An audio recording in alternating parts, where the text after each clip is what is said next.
Chapter 611. Overpowered Hunter hearing Ghost. Hunter was shocked. He didn't get the full meaning of Ghost's words. Fortunately, Michael explained his plan in detail. A while later, Michael and Hunter reached the outskirts of Royal Land using a teleportation scroll Michael bought from the system store. Since Hunter could disappear at any moment, Michael didn't dare to waste any time. "This armor feels weird," Hunter said, wearing Michael's Lucifer armor. Although Michael asked Hunter to wear his armor, the latter chose not to ask any questions. Instead, Hunter just hovered in the air, looking at the golden church on the horizon. Michael stared at Hunter for a few moments. The armor looked menacing and terrifying. If any weak-willed men saw the armor suddenly, there was a high possibility of them getting heart attacks. Looking at the armor's design, Hunter quickly got some ideas to enhance his own armor back in his world.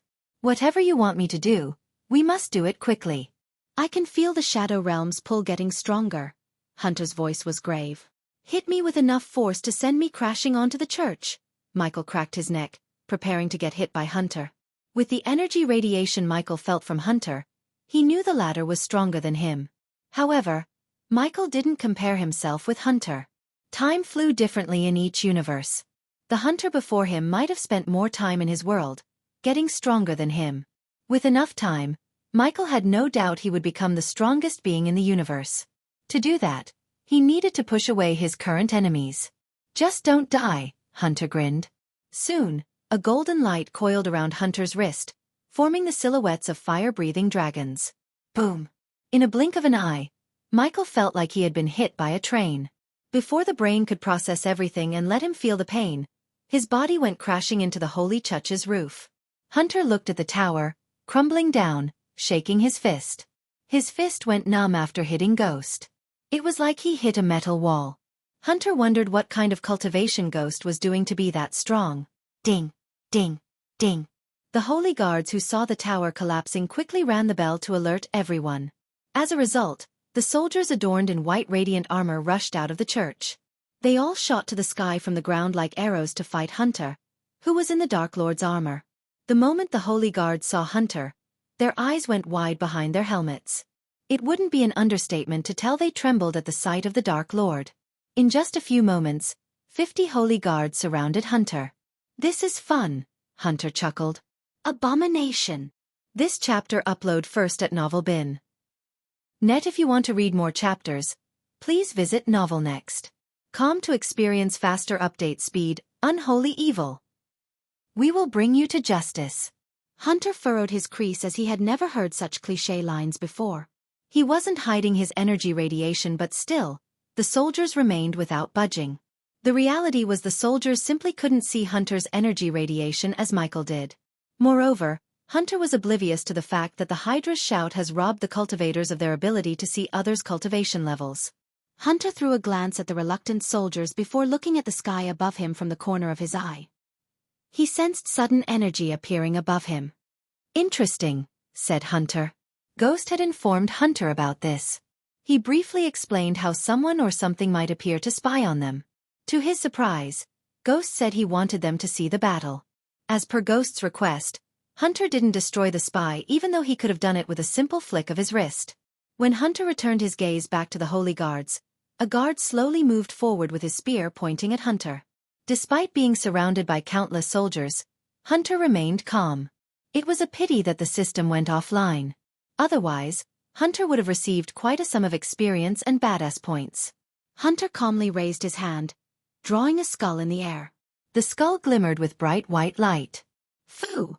Hunter sent a blow of wind to the skull as it began to grow from palm size to a skull 3 meters tall and 2 meters wide. The skull suddenly came to life, opening its jaw. Seeing the terrifying white skull, the soldier's body went rigid. Arg! The soldier screamed as he tried to stab the skull. However, the spear went through the skull. Before the soldier could pull the spear back, the skull swallowed the soldier.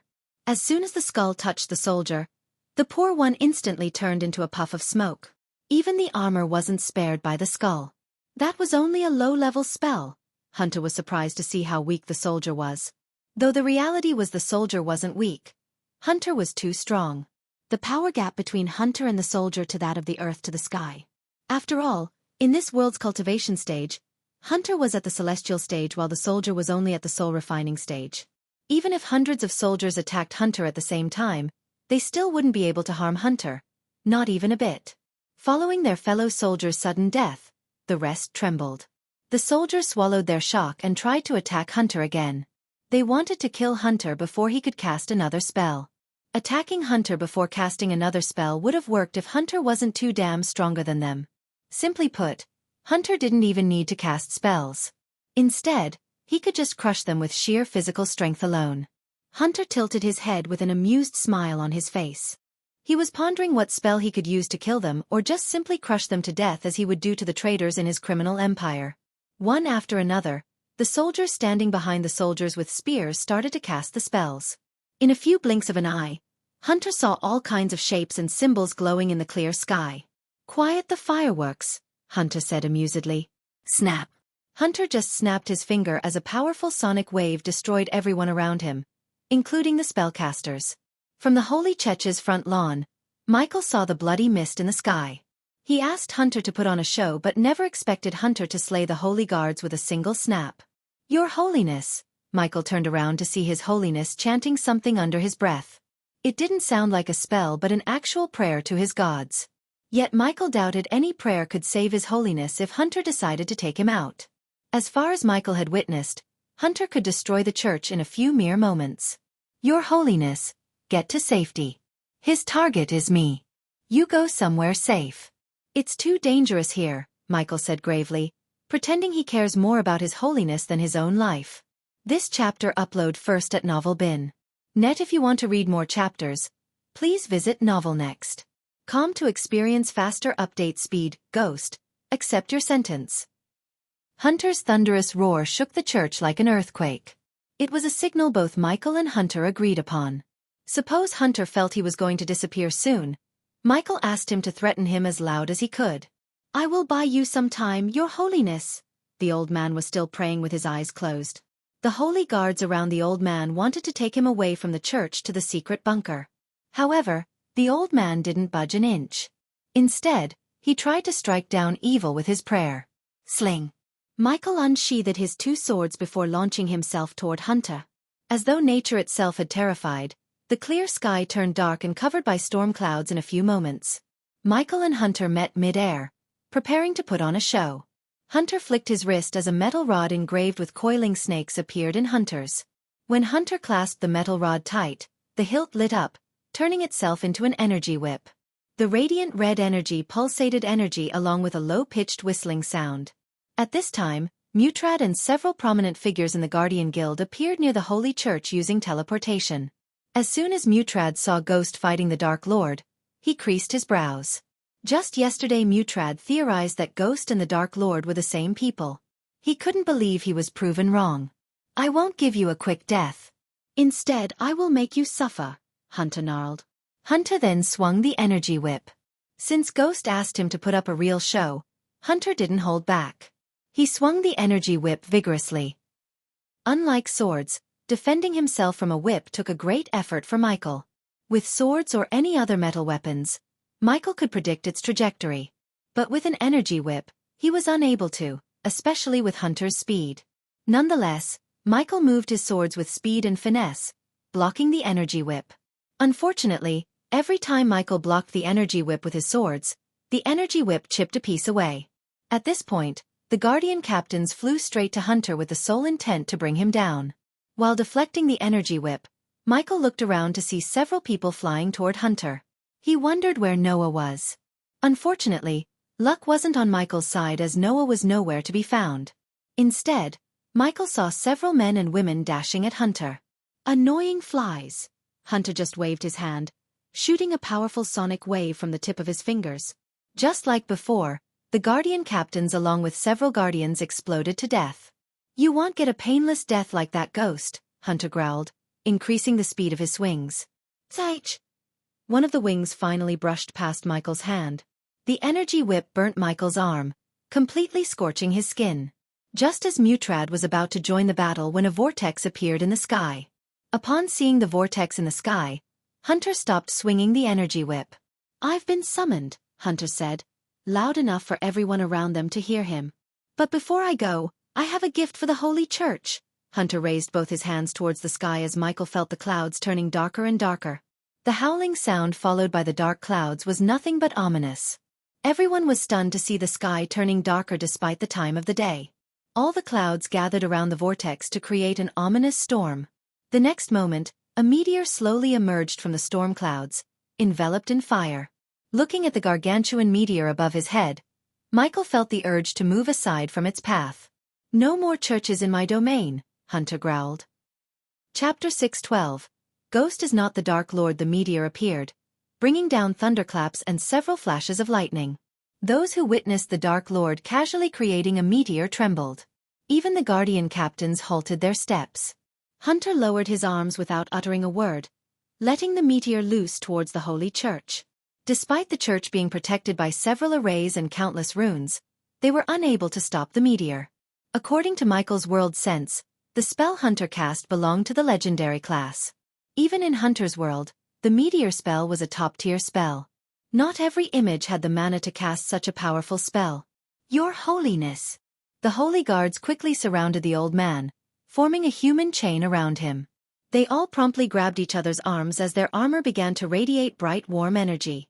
In a few blinks of an eye, a light beam shot out from the sky to envelop the holy guards and the old man. HRR! Meanwhile, the meteor approached the Holy Church, creating ear-piercing thunderclaps and countless lightning cracks in the sky. The energy distortion in the atmosphere petrified everyone. Because of the spell's power, the space around them was distorted, preventing the teleportation from working. That was why the Alpha Guardians who tried to teleport to the Holy Church failed to do so. Fortunately, it worked in Michael's favor. Too many Alpha Guardians and powerful people might result in more suspicion. Bum! The meteor crashed onto the Holy Church as Michael saw the golden dome around the church flicker vigorously before finally fading away. Under the burning meteor, the church crumbled into pieces. Regardless of the pain in his arm, Michael smiled at the Holy Church's destruction. Everything within a kilometer radius was crumbled to nothing but ashes. Michael asked Hunter to put on a show but never expected Hunter to bring such destruction upon the royal land.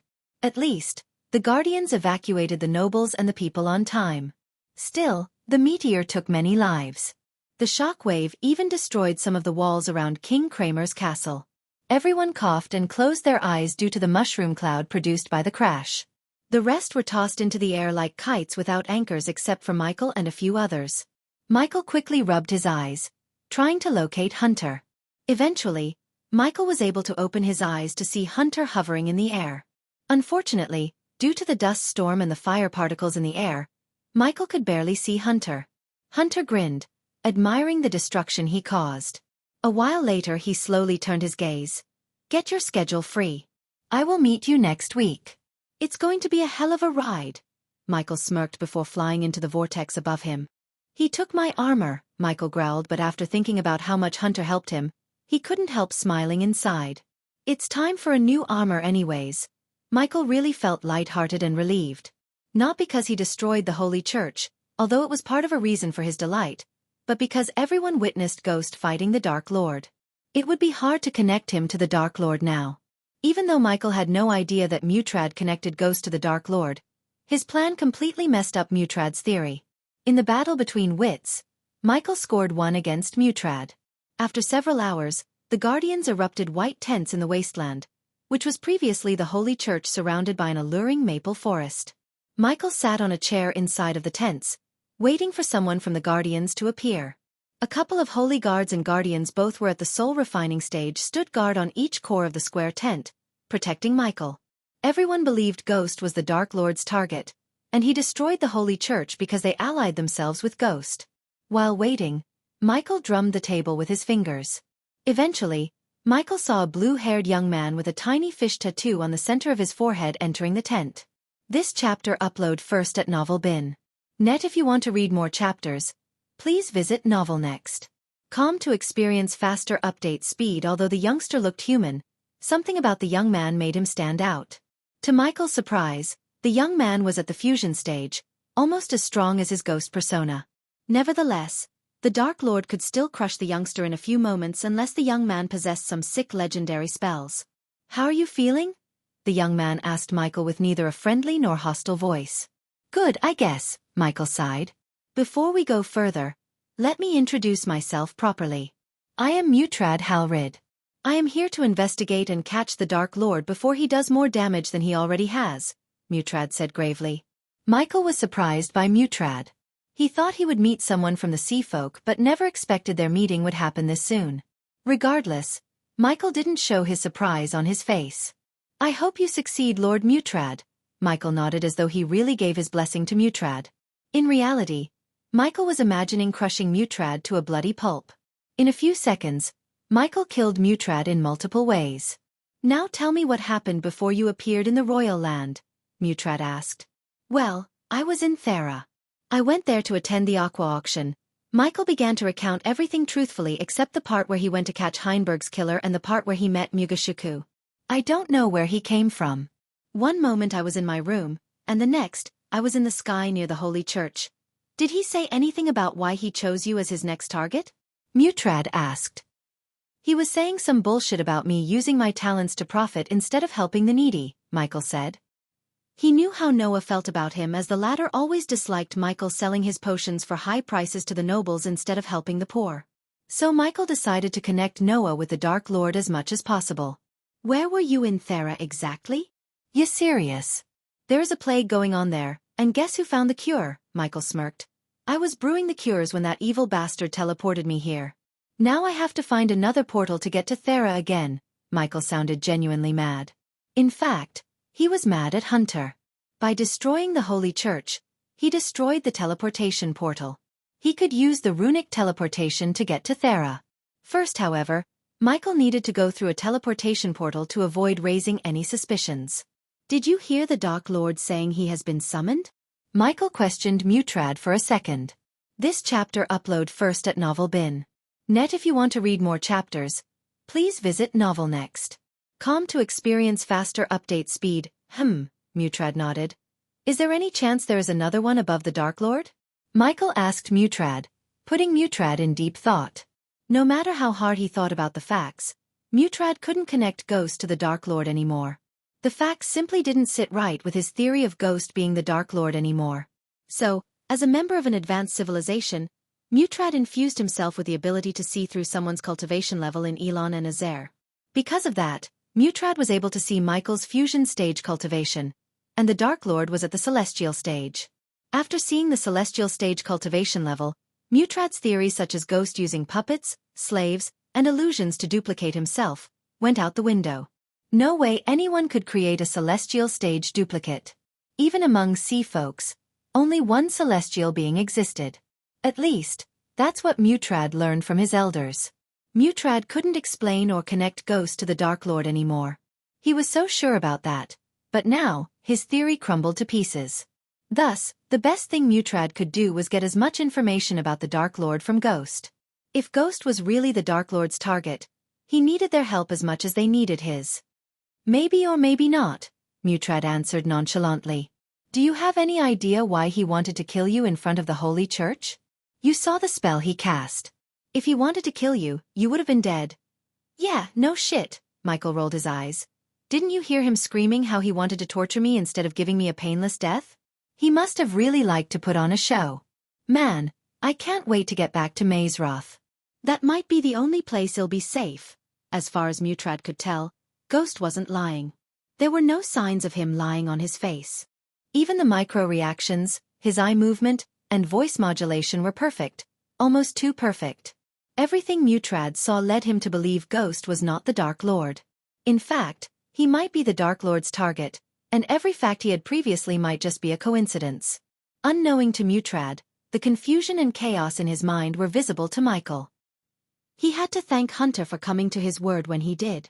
If it wasn't for him and the overpowered spell he cast, Michael couldn't have convinced and terrified everyone at the same time. He doubted anyone would voluntarily agree to chase the Dark Lord anymore. But Michael's plan wasn't over yet. Instead, he had one last piece, a crucial piece.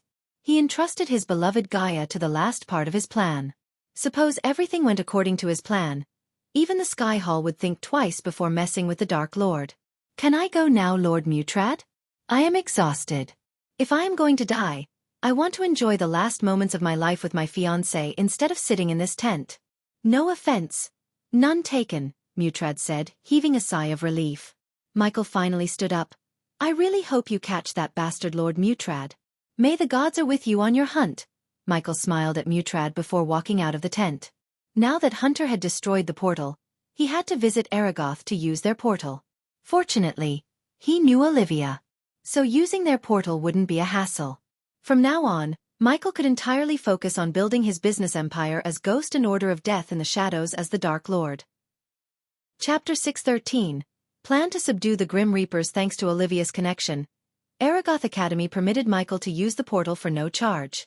But unlike the Holy Chech's portal, Michael was teleported to the Sil-Alaris border. From there, Michael used the runic teleportation to reach Eve's castle. When Michael reached his room in Eve's castle, he saw Gaia on the bed covered in a golden light. She was breaking through to the soul refining stage level 3. Without making any sound, Michael sat beside her on the bed as Nightmare slowly crawled onto his lap. Michael shushed Nightmare when he was about to ask about the wound on his arm. Michael slowly removed his dark robes, letting Nightmare see the deep scar on his upper right arm. The APD healed the wound, yet it couldn't remedy the scar. Hunter's energy whip was powerful enough to leave a deep scar despite Michael's APD. Although Michael could remove the scar with some special potions, he chose not to. He considered the scars as lessons and markers of his past. While Gaia was absorbing the energy in the atmosphere, Michael put his robes on the hanger and made his way to the table. Nightmare jumped onto the oak table. She was about to leave the castle when she suddenly entered the breaking through phase. Nightmare said in a low-pitched voice, only loud enough for Michael to hear. What just happened? Where is Vidora? Nightmare asked. After seeing the scar on his arm, it was evident to Nightmare Michael went through a battle. They are in the dark forest. Nightmare noticed the slight graveness in Michael's voice. He was concerned. What happened? Nightmare asked Michael again. Michael took a deep breath looking at the gloomy city before him. Considering there was no point in hiding what had happened from Nightmare, Michael decided to tell Nightmare everything. But just when he was about to open his mouth, sudden energy pulsated in the room. Michael and Nightmare quickly turned their heads in Gaia's direction because they sensed the energy pulse coming from her. The golden light enveloping Gaia glowed brighter and brighter to the point Nightmare and Michael closed their eyes for a moment. Moreover, they both heard a low-pitched whistling sound resonating in the room. After that, the golden light glowed brighter for another 5 minutes. During these 5 minutes, Michael and Nightmare peeked through the gap in their hands at Gaia. Eventually the golden light slowly lost its radiance, letting Michael and Nightmare open their eyes. When they saw Gaia, she slowly opened her eyes with a grin on her face. Finally, level 3. Not bad at all, she cracked her neck which she picked from Michael. Her grin froze when Gaia saw the deep scar on his arm. She realized the scar might be connected to what he asked her to do. Before entering the breakthrough phase, Michael asked her to spread a rumor throughout Elon and Azer. Thus, she was about to leave for the Adventurers Guild in each continent. To spread rumors, the Adventurers Guild was the best place. This chapter upload first at novel.bin.net. If you want to read more chapters, please visit novelnext.com to experience faster update speed. What the hell is that? Gaia jumped from the bed and made her way to him. Without even asking a question, she took out a healing potion and began to pour it onto the scar, hoping it would heal the scar. You know the Hydra in the Stormville Mountain. What of it? Nightmare asked. I had a brief terrifying meeting with him. As soon as Michael uttered these words, Gaia's body went rigid and Nightmare opened his eyes as wide as he could in utter shock. For a few moments, neither of them couldn't ask Michael anything. They were completely flabbergasted. Taking a deep breath, Michael began to recount everything that happened from the moment he went to the abandoned castle to meeting Mutrad without leaving a detail. Nightmare and Gaia listened to Michael in silence because they were too shocked to ask any question. Hearing Michael's description of the Hydra alone sent shivers running through their spines. After Michael finished telling them what had happened, Gaia couldn't know whether to be shocked or furious. On the one hand, General Quintus killed one of their subordinates.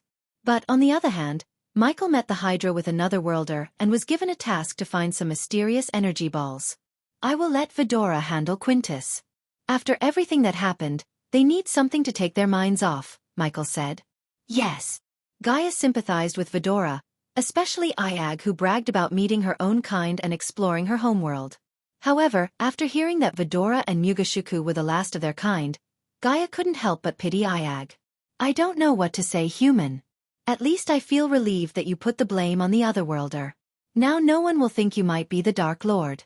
It would give us the breathing room we desperately need. Gaia paused for a moment and went on. I heard very little about the sea folk. But one thing I can tell you for sure, we must be cautious of them. They are the most powerful race in this world for a reason, Gaia said with a grave voice.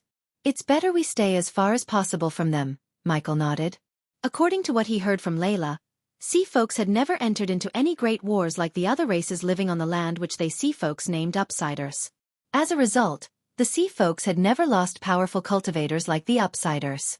Layla told him several half-immortals and immortals still living among the sea folks. Michael wondered whether they were in the Council of Immortals or not. The Otherworlder, where is he now? Nightmare asked about Hunter. Returned to his world.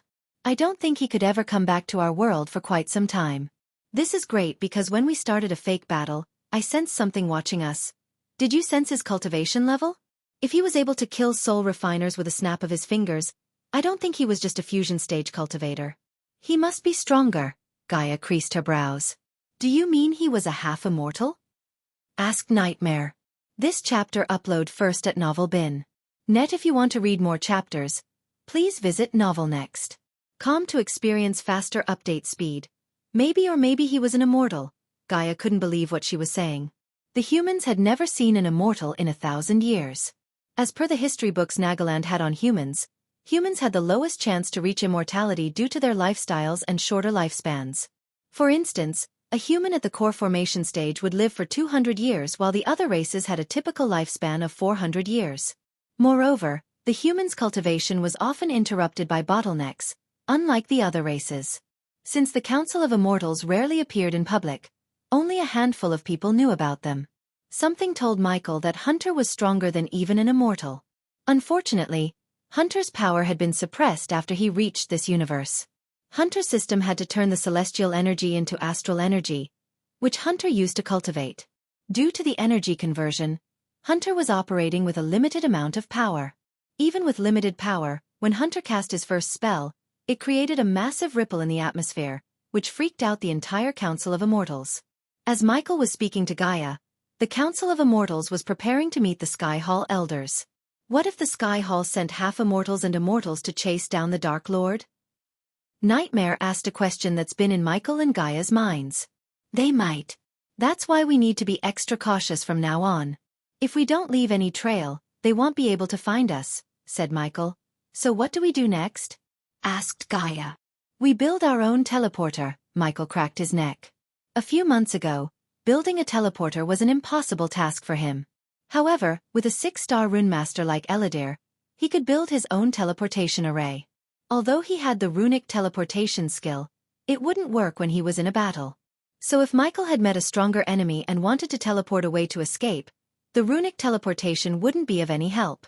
However, if he had built a teleportation array and connected the array to the system, Michael knew he could teleport whenever he wanted, despite the situation. I know you're thinking of letting Eladir create the arrays, but he won't be able to build one without special materials. Where do you think we should buy them? As you said, we cannot leave any trails that could lead our enemies to us, Gaia said. I will buy them and teleport here as someone else, Michael said. Buying the materials from the system store might cost him millions of badass points but a face mask not. So, he could simply transform into someone else, buy the needed materials from Aqua Palace or somewhere else and teleport back to the Dark Forest using runic teleportation. Gaia thought about Michael's plan for a moment before nodding. Then, she finally put her focus on Heinberg's death. Just the thought that Quintus had killed Heinberg made Gaia's blood boil. She wanted to pay him a visit and rip him apart piece by piece.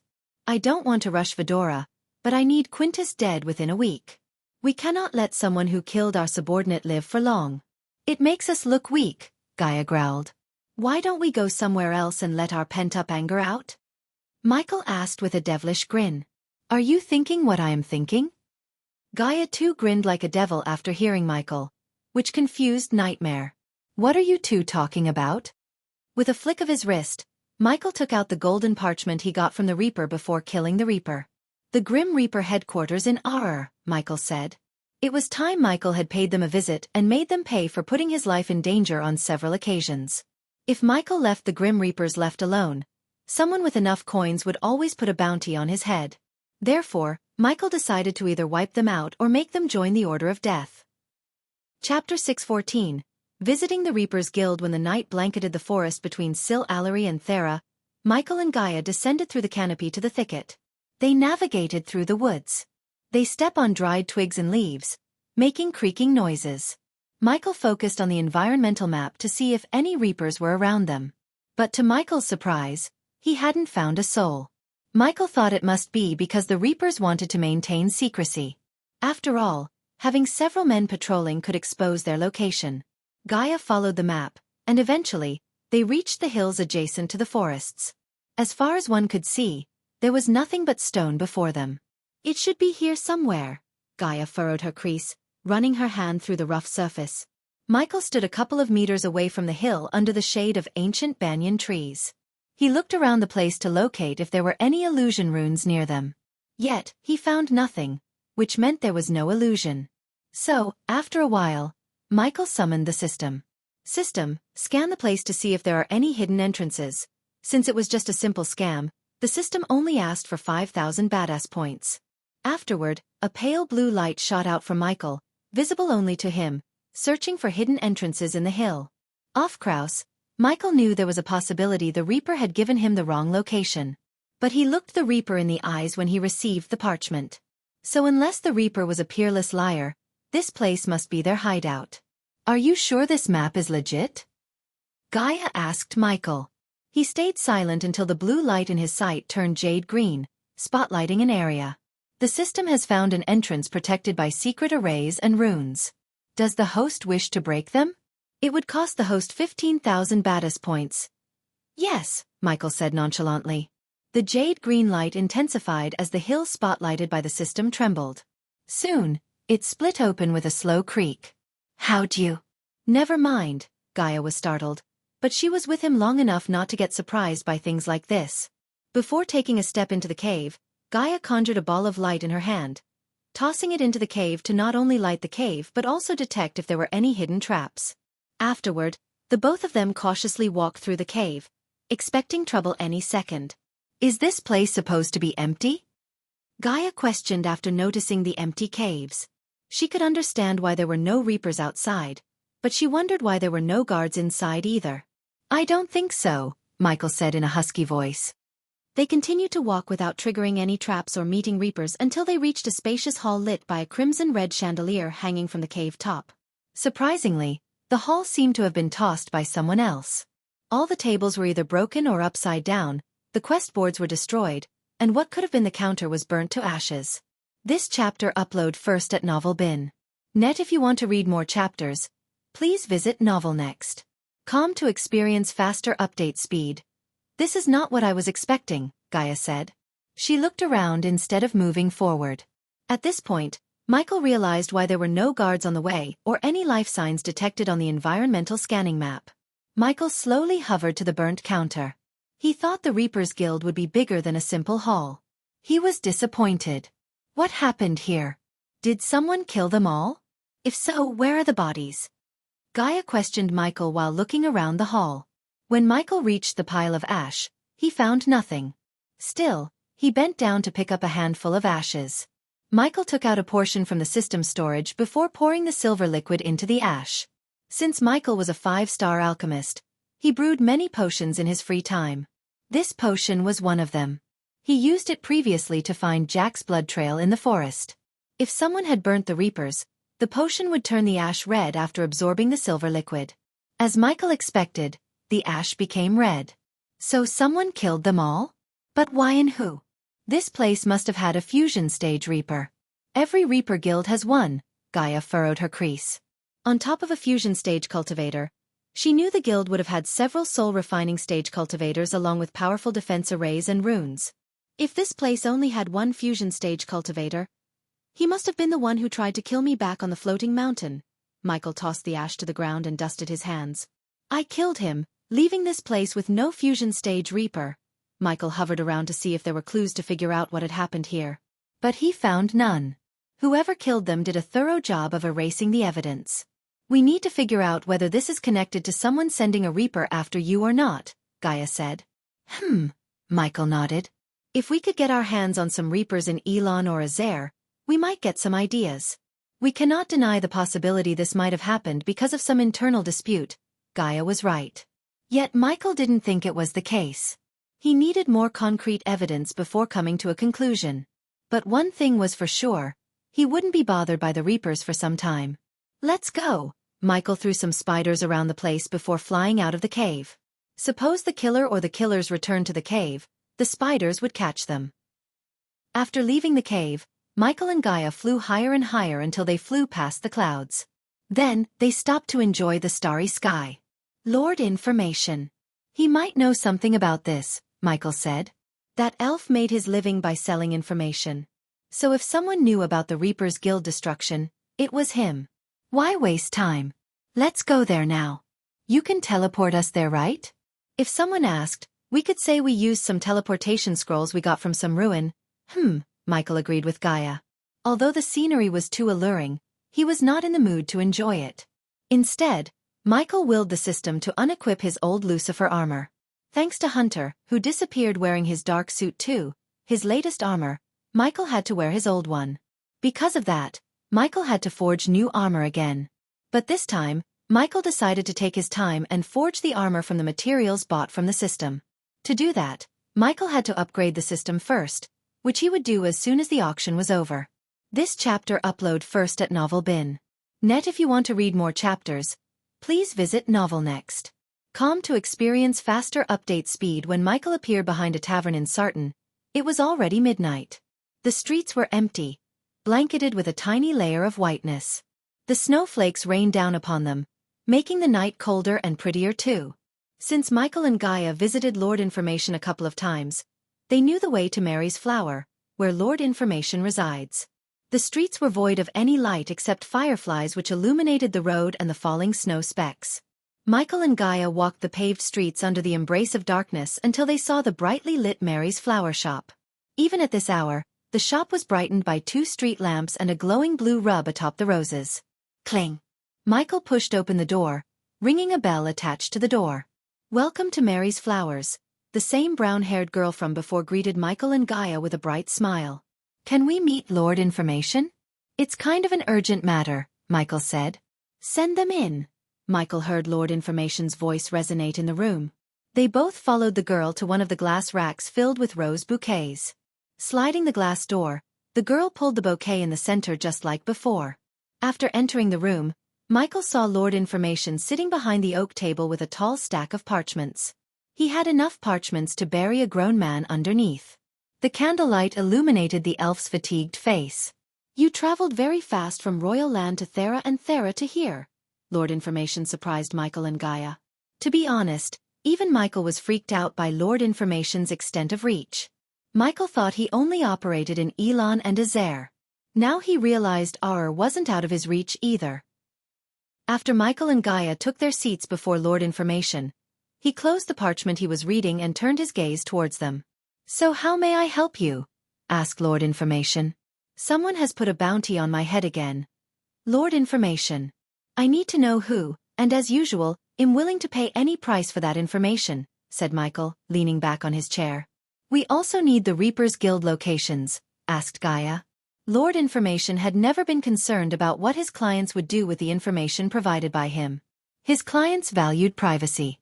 So Gaia knew whatever she asked would strictly stay between them. I have 2 kinds of information to provide you. First one, you will get for 100,000 coins. The second one will not cost you coins, but I require something else. But, of course, the second one is very valuable and might give you some answers, Lord Information said to Michael as though he was expecting Ghost to inquire about the Reaper's Guild. It's a long day, Lord Information. So hit me straight with what you require, Michael said, deeply exhaling. With a nod, Lord Information flicked his wrist as several alchemy ingredients materialized on the table along with an old worn-out parchment. Let me guess, you want me to refine a pill or a potion for you using these? Michael asked, looking at all the alchemy ingredients on the table. Although it seemed like a simple task, Both Michael and Gaia knew Lord Information wouldn't have asked for this instead of coins if it was an easy task. However, Michael could refine any pill or potion within a 5-star alchemist's domain. The pill requires to be concocted within 3 minutes, Master Ghost. 3 minutes? Gaia furrowed her brows. By looking at the ingredients in the parchment, Gaia was sure it was some ancient recipe that required ultimate skills. Not that she doubted Michael, but 3 minutes seemed too little. Chapter 615. Plan to start an assassin's guild. You wouldn't have given me this if you didn't think I'm the right man for this task. So let me give it a shot, Michael said, confidence oozing in his tone. Ever since he became an alchemist, he had refined thousands of pills and potions. Refining pills and potions had become his second nature, as easy as breathing. When Michael was inspecting the parchment, Lord Information took a few inches tall hourglass and placed it on the table. You ready? Lord Information asked. Michael nodded, conjuring the emerald green flames to dance above his palm. Your time starts now. Lord Information put the hourglass upside down, letting the sand from one side slowly rain down. Regardless of the short time he had to finish, Michael remained calm. Because the calmer he was, the more focus he could put on the task at hand. He focused like a hawk, throwing one ingredient after another into the flame. Sitting beside Michael with one leg atop another, Gaia heard the ingredients crackle in the flame. The gentle warmth from the flames blankets her like a motherly hug, protecting her from the chillness in the air. Every time she exhaled, she could see her breath. It was that cold inside the room due to the coming winter. Little by little, the sand grew taller inside the hourglass. Finally, almost half the sand had fallen down from the top when 12 dark purple beads hovered above the jade-green flames. Lord Information had seen several top alchemists in Aur try and fail at what Michael had just done. Bluntly speaking, the elf was terrified of Michael's ability. Even among the orcs who had a natural talent for alchemy, there was no one like the human before him. Lord Information knew with time, Ghost would become the top dog in the alchemy world. Gaia and Lord Information remained without speaking a word, fearing if they did, it might break his focus. After the beads had formed above the flames, Michael willed the flames to disappear before pulling his arms together. As though the beads were connected to his hands, they slowly pulled towards each other. The beads then gradually merged together, forming a hand-sized ball, and then condensed into a sparkling purple pill in the air. Finished in roughly 2 minutes, Michael said with a smirk. Lord Information stared at the pill while inhaling the sweet aroma coming from the pill. It turned the musty paper-smelling air aromatic. As you wanted, 90% pure pill. Now it's time to fulfill your part of the bargain, Lord Information. Lord Information examined the pill until he placed it in a wooden box cushioned with red cloth inside. After that, Lord Information opened up a drawer on the table. Michael and Gaia heard some ruffling as though the elf was rummaging through some parchments. Then, he eventually took out a parchment made of red paper. However, the elf didn't hand it over to Michael. Instead, he opened it up to read it himself. The Grim Reapers are no more, Lord Information said nonchalantly. What? Gaia furrowed her crease. She could swear she had just heard the elf say the Grim Reapers are no more. This chapter upload first at Novel Bin. Net. If you want to read more chapters, please visit novelnext.com to experience faster update speed. That's right. They were all wiped out last night. If you go to their headquarters, you will find nothing but ruins, Lord Information stated. Lord Information looked up from the parchment to see Ghost's reaction. As expected, Ghost had dark lines on his forehead. It's definitely connected. Whoever sent a Reaper after me killed the others to wipe out the evidence. But who and why? Michael questioned himself. At least you won't have to worry about the Reapers anymore. After all, no guild, no contracts. Michael's train of thought got interrupted by Lord Information. After hearing Lord Information, Michael had no intention to go to their guild locations because he knew he wouldn't find anything. Whoever wiped them out was nothing but thorough. It would be a waste of time to go check the ruins. Lord Information hadn't built his empire by giving false or unverified information to his clients. Besides, Michael had to brew more cures for the plague instead of wasting his time. Thank you, Lord Information. Michael stood up since he had nothing more to ask of the elf. Hey, race a piece of free information, Master Ghost. Aur isn't all rainbows and butterflies, Lord Information said as Michael nodded before leaving the elf to his works. What the hell was that? Gaia exclaimed as soon as they walked out of Mary's flower shop. The Grim Reapers are no more? I don't think it's a coincidence someone sent a fusion stage Reaper after you and the Reapers Guild suddenly got wiped out from existence. Gaia's voice was grave. It's not, said Michael calmly. I'm telling you, human. I have a bad feeling about this. It's like someone is stalking us. Gaia took a deep breath. Michael, on the other hand, stayed calm as always. Just making everyone think Hunter was the Dark Lord took tremendous pressure off his shoulder. Without this pressure, Michael was able to plan and see things more clearly. Whoever wiped out the Reapers did us a favor.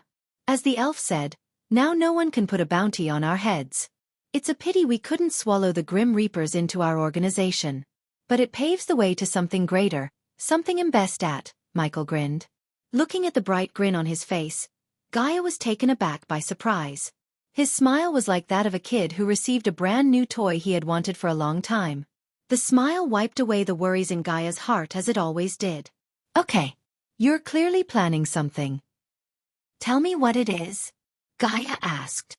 Isn't it obvious, my dear Snakey? Michael pinched her cheek hard enough to turn her cheeks red. This chapter upload first at Novel Bin.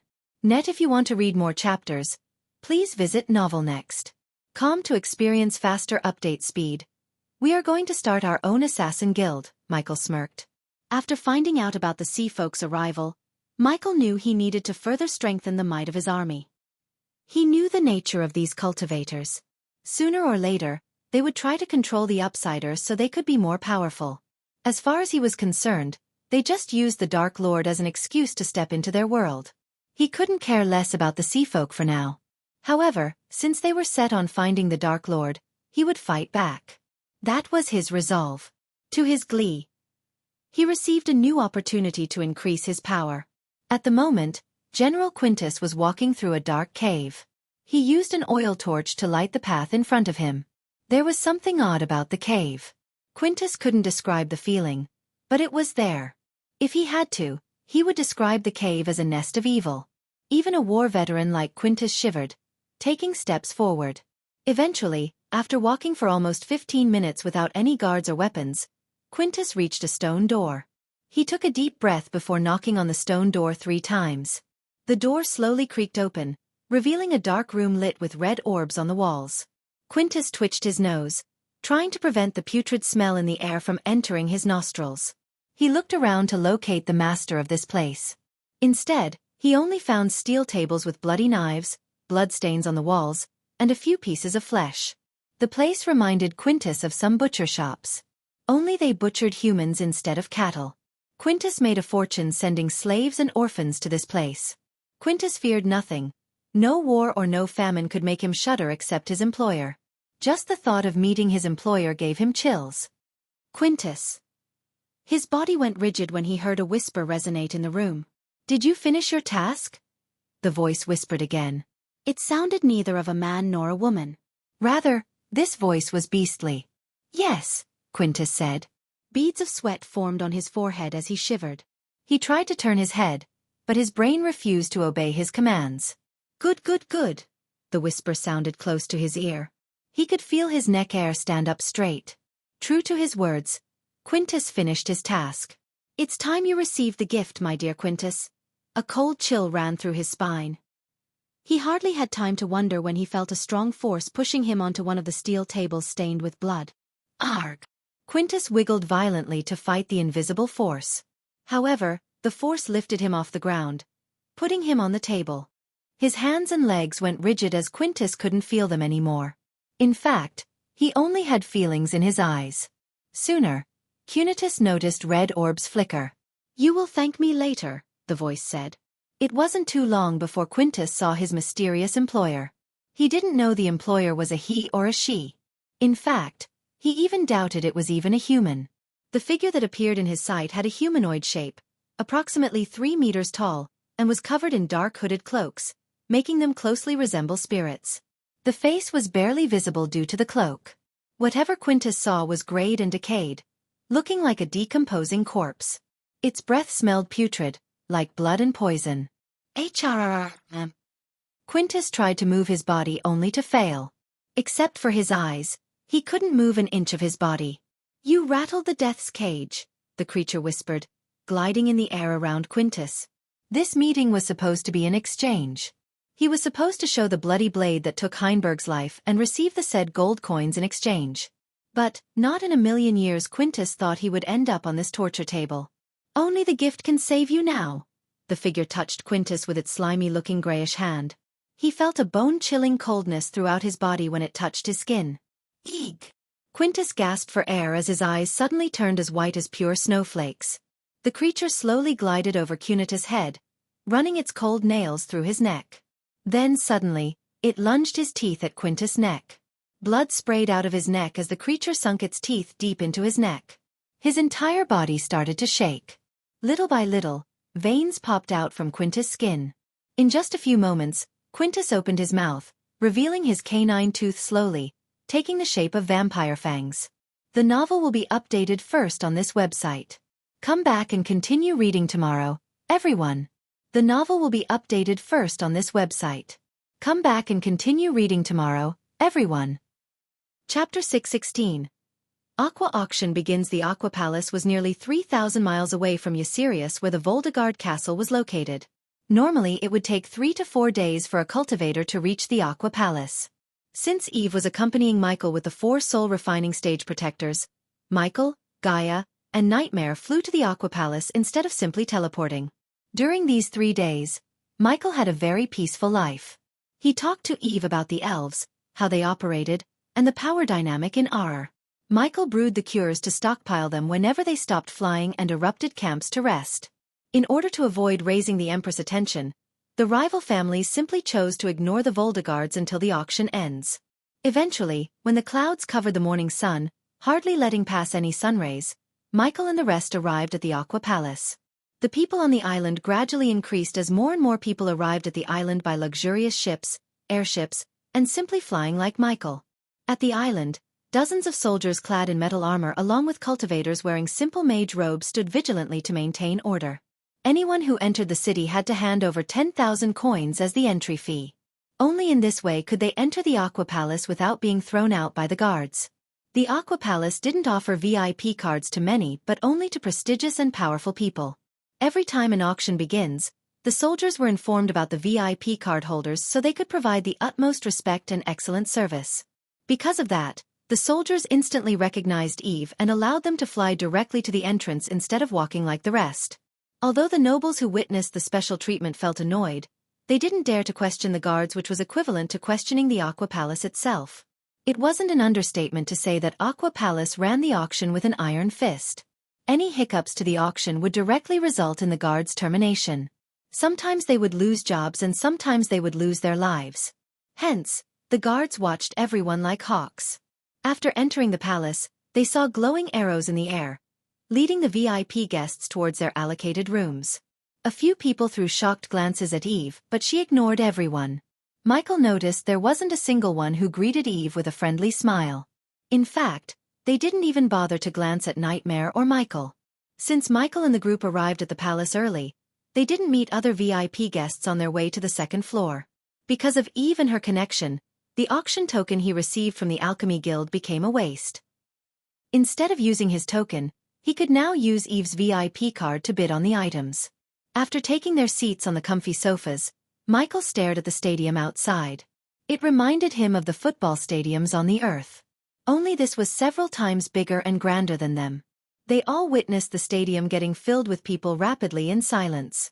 Michael was actually shocked to see the thousands of nobles in one place. He knew the Aqua Palace must have earned millions just by the entry fee alone. It took the stadium an hour to get completely packed with people. The atmosphere outside was like a beehive, but inside, they didn't hear a word. The VIP rooms had special runes that filtered most of the undistinguishable chit-chatter to prove a serene environment for the VIPs. This chapter upload first at novelbin.net. If you want to read more chapters, please visit novelnext.com to experience faster update speed. Looking at the auction house, a sense of nostalgia hit Michael.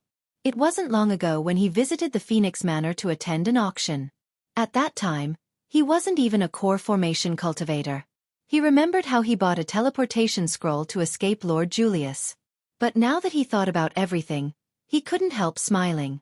In just 18 months, he went from running away from an auction to getting VIP treatment from the biggest auction houses in the world. Outside the Aqua Palace, many nobles gathered outside in a long line to enter the auction house. As time went by, several luxurious airships appeared above the island. One of them was painted in crimson red and black. If Michael was outside, he would compare the airship with the Zeppelin. But again, he would be more furious than curious. Because the ship had the emblem of Kingdom Wuxia. Several figures clad in fiery robes flew out of the Zeppelin and directly entered the palace from above. Just like Michael and his group, they followed the arrows to reach their VIP rooms. Without having an idea that his sworn enemies were sitting next to his room, Michael sat on the sofa, enjoying the orange juice offered by the Aqua Palace with Eve, Gaia, and Nightmare. At the moment, the stadium was completely packed with people including the VIP rooms.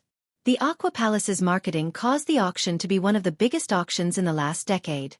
Because Michael spent his time brewing potions and Gaia spent her time cultivating, they didn't know much about the items which were to appear in the auction.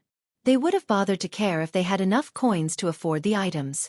But, as far as they were concerned, they would be lucky to buy something in the auction for the coins they had. After all, 20 million was pocket change for the nobles and VIPs in Ar. How much do you think we will make by auctioning the cure? Asked Nightmare, breaking the silence in the room. 0 coins, Gaia sighed. Although they traded the cure for promotion, she still felt terrible about losing all those coins. Okay, let me rephrase my question. How much do you think our cure will go for? Asked Nightmare. 5 million, simple. Gaia didn't even take a few seconds to think about it. She could bet on her life that the cure would go for at least 5 million gold coins. There was not a shred of doubt in her mind the nobles would buy the cure just to study it so they could mass-produce it for themselves. 5 million? I think it would go for more. Especially now the molten plague has spread to the nearby kingdoms, said Eve. Eve still was in shock at what Filvander and his family had done to her. So unlike Jennifer, Eve couldn't care less about a few nobles in the nearby kingdom succumbing to the plague. To be honest, Eve's mind was a boggle as she couldn't figure out her feelings. A part of her sought revenge on the elves, but the other wanted to forgive and forget. This chapter upload first at Novel Bin. Net. If you want to read more chapters, please visit novelnext.com to experience faster update speed. Because of this, she occupied her mind with other things such as training, cultivating, and of course, spending time with her new best friends. With Michael and Gaia's guidance, Eve had already begun to come up with ideas to lead the Voldegards better than her father. However, almost 60% of the remaining elders supported Jennifer, but fortunately, she rejected the offer to lead the family without a single thought. Moreover, she named Eve as the better suited to lead the family, not her. Michael was glad Jennifer didn't turn out to be yet another cringe girl who would eventually end up as his enemy. Although Jennifer disliked the idea of waiting till the molten plague spread across the continent, she didn't question Michael or Gaia. On the contrary, despite everything, Jennifer felt grateful to them. If it wasn't for Ghost, she wouldn't be alive to complain. Good, Gaia grinned. I would be more glad if the Empress herself got sick with the plague, Gaia thought to herself but didn't dare to speak these words out loud. On the other hand, Michael wondered whether the Thusians would attend the auction or not. After all, they were at war with many kingdoms at once. To this moment, he had no idea that several elders and a minister in Thusia were sitting just next door, having quite a chat with some elders. What's taking them so long? Nightmare couldn't help asking after looking at the crowded stadium. There wasn't a single seat left empty, but still, they didn't start the auction. So Nightmare wondered what was keeping the Aqua Palace from starting the auction. He particularly looked at Eve for an answer, but she had none. But when she was about to say she didn't know the reason, they all had a thunderclap resonating throughout the arena. The entire stadium became death silent following the thunderclap. They all looked around to see what was happening. Some thought the auction was about to begin, but people like Eve who attended auctions before knew it wasn't the case. A few seconds later, a bright golden light appeared from the sky and landed right in the stadium center. The bright golden light radiated a warmth that everyone in the stadium, including Michael, felt. Because of his X-ray vision, Michael was able to see a man standing in the golden light. To Michael's surprise, the man was also a fusion stage cultivator who was just one level away from reaching the half-immortal stage. Michael slightly moved forward, focusing on the man. Whoever it was, the man loved theatrics. He could have entered the place through the VIP channel, but he chose to enter through the open space above the stadium. The man loved heroic entrances. The golden light enveloped the man for another minute or two until it gradually faded away. Only then could everyone see the man who had just arrived. "It's the Golden Prince!" someone from the crowd shouted without realizing the stadium had grown silent. Chapter 617. War Gods of Aura. The elf was armed to the teeth with golden metal plates except for his head. So Michael could see the striking golden hair fluttering in the wind, blue eyes, and glowy skin. He simply waved his hand at the crowd before flying toward one of the VIP rooms. The elven prince left a golden light trail on his way to the VIP room. After the elf disappeared from his sight, Michael tilted his head to question Eve. "Who is he?" "The third prince of Gondolin," Eve said. Gondolin could be said as the capital of Aur because the Empress ruled the continent from there. Although the dwarves never recognized the Empress' authority, the dwarves avoided messing with the Empress. Why? Because the dwarves were afraid of the princes. The 6 princes of Aur were collectively called the War Gods for a reason. Each of the War Gods was powerful enough to topple any kingdom that threatens Gondolin to the ground single-handedly. A War God? Gaia rolled her eyes when she heard Eve. They didn't deserve the name War God. If someone did, it was Michael. The reason why the princes were so powerful was they all had not one but several legendary spells in their arsenal. In addition, their weapons also belonged to the legendary class, which was enhanced by powerful runes. Therefore, although they were at the fusion stage, they were several times more powerful than any fusion stage cultivator. In case Michael had everything they had, he would be unstoppable. A war god? Fancy name, said Michael, making Eve quickly shut his mouth with her hand.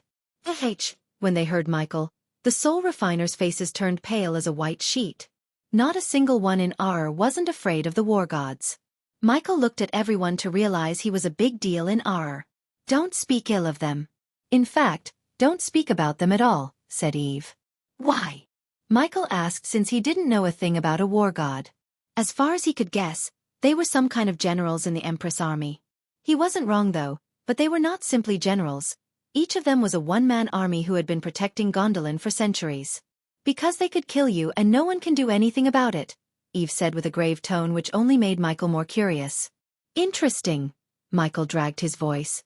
Deep down, Michael wanted to know more about this war god. Forming an alliance with a powerful figure such as the elf might benefit him in the long run. After the war god settled into his room, the people began to murmur with each other. In a few minutes, they became as loud as before. 10 minutes later, a deafening bell rang throughout the arena. The arena became deadly silent yet again as everyone saw an old man in gray robes slowly descend from the sky. The old man was a soul refining stage level 7. He had neatly combed hair with a black goatee. Under everyone's curious gazes, the old man landed in the arena's center. After the old man landed on the neatly pruned grass field, he coughed a few times, clearing his throat.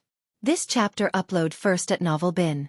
Net. If you want to read more chapters, please visit novelnext.com to experience faster update speed. Welcome to the annual prestigious Aqua auction. I am the auctioneer Rixton Bash for today's auction. Many of you might know the rules of the auction, but I will go through the rules again for the newcomers. Michael took a long sip of the orange juice and put the empty glass on the table before him. Afterward, Michael rested his legs on the table as the old man began to recite the rules and regulations. Every item in the auction is examined and verified for its authenticity by the best people in Aqua Palace. So rest assured, you won't be scammed, Rixton said, pausing for a moment. Only the bidding token holders and VIPs can bid for an item. Every bid must be made in gold coins. Other currencies such as silver coins, antique items, and ores won't be accepted. Aqua Palace also kindly requests the audience to enjoy the auction without making too much of a ruckus. It sounded more of a threat than a request in Michael's ears. After successfully winning the bid, you will be contacted by one of our employees. You can either choose to pay the price and take the item immediately or pay later at the end of the day.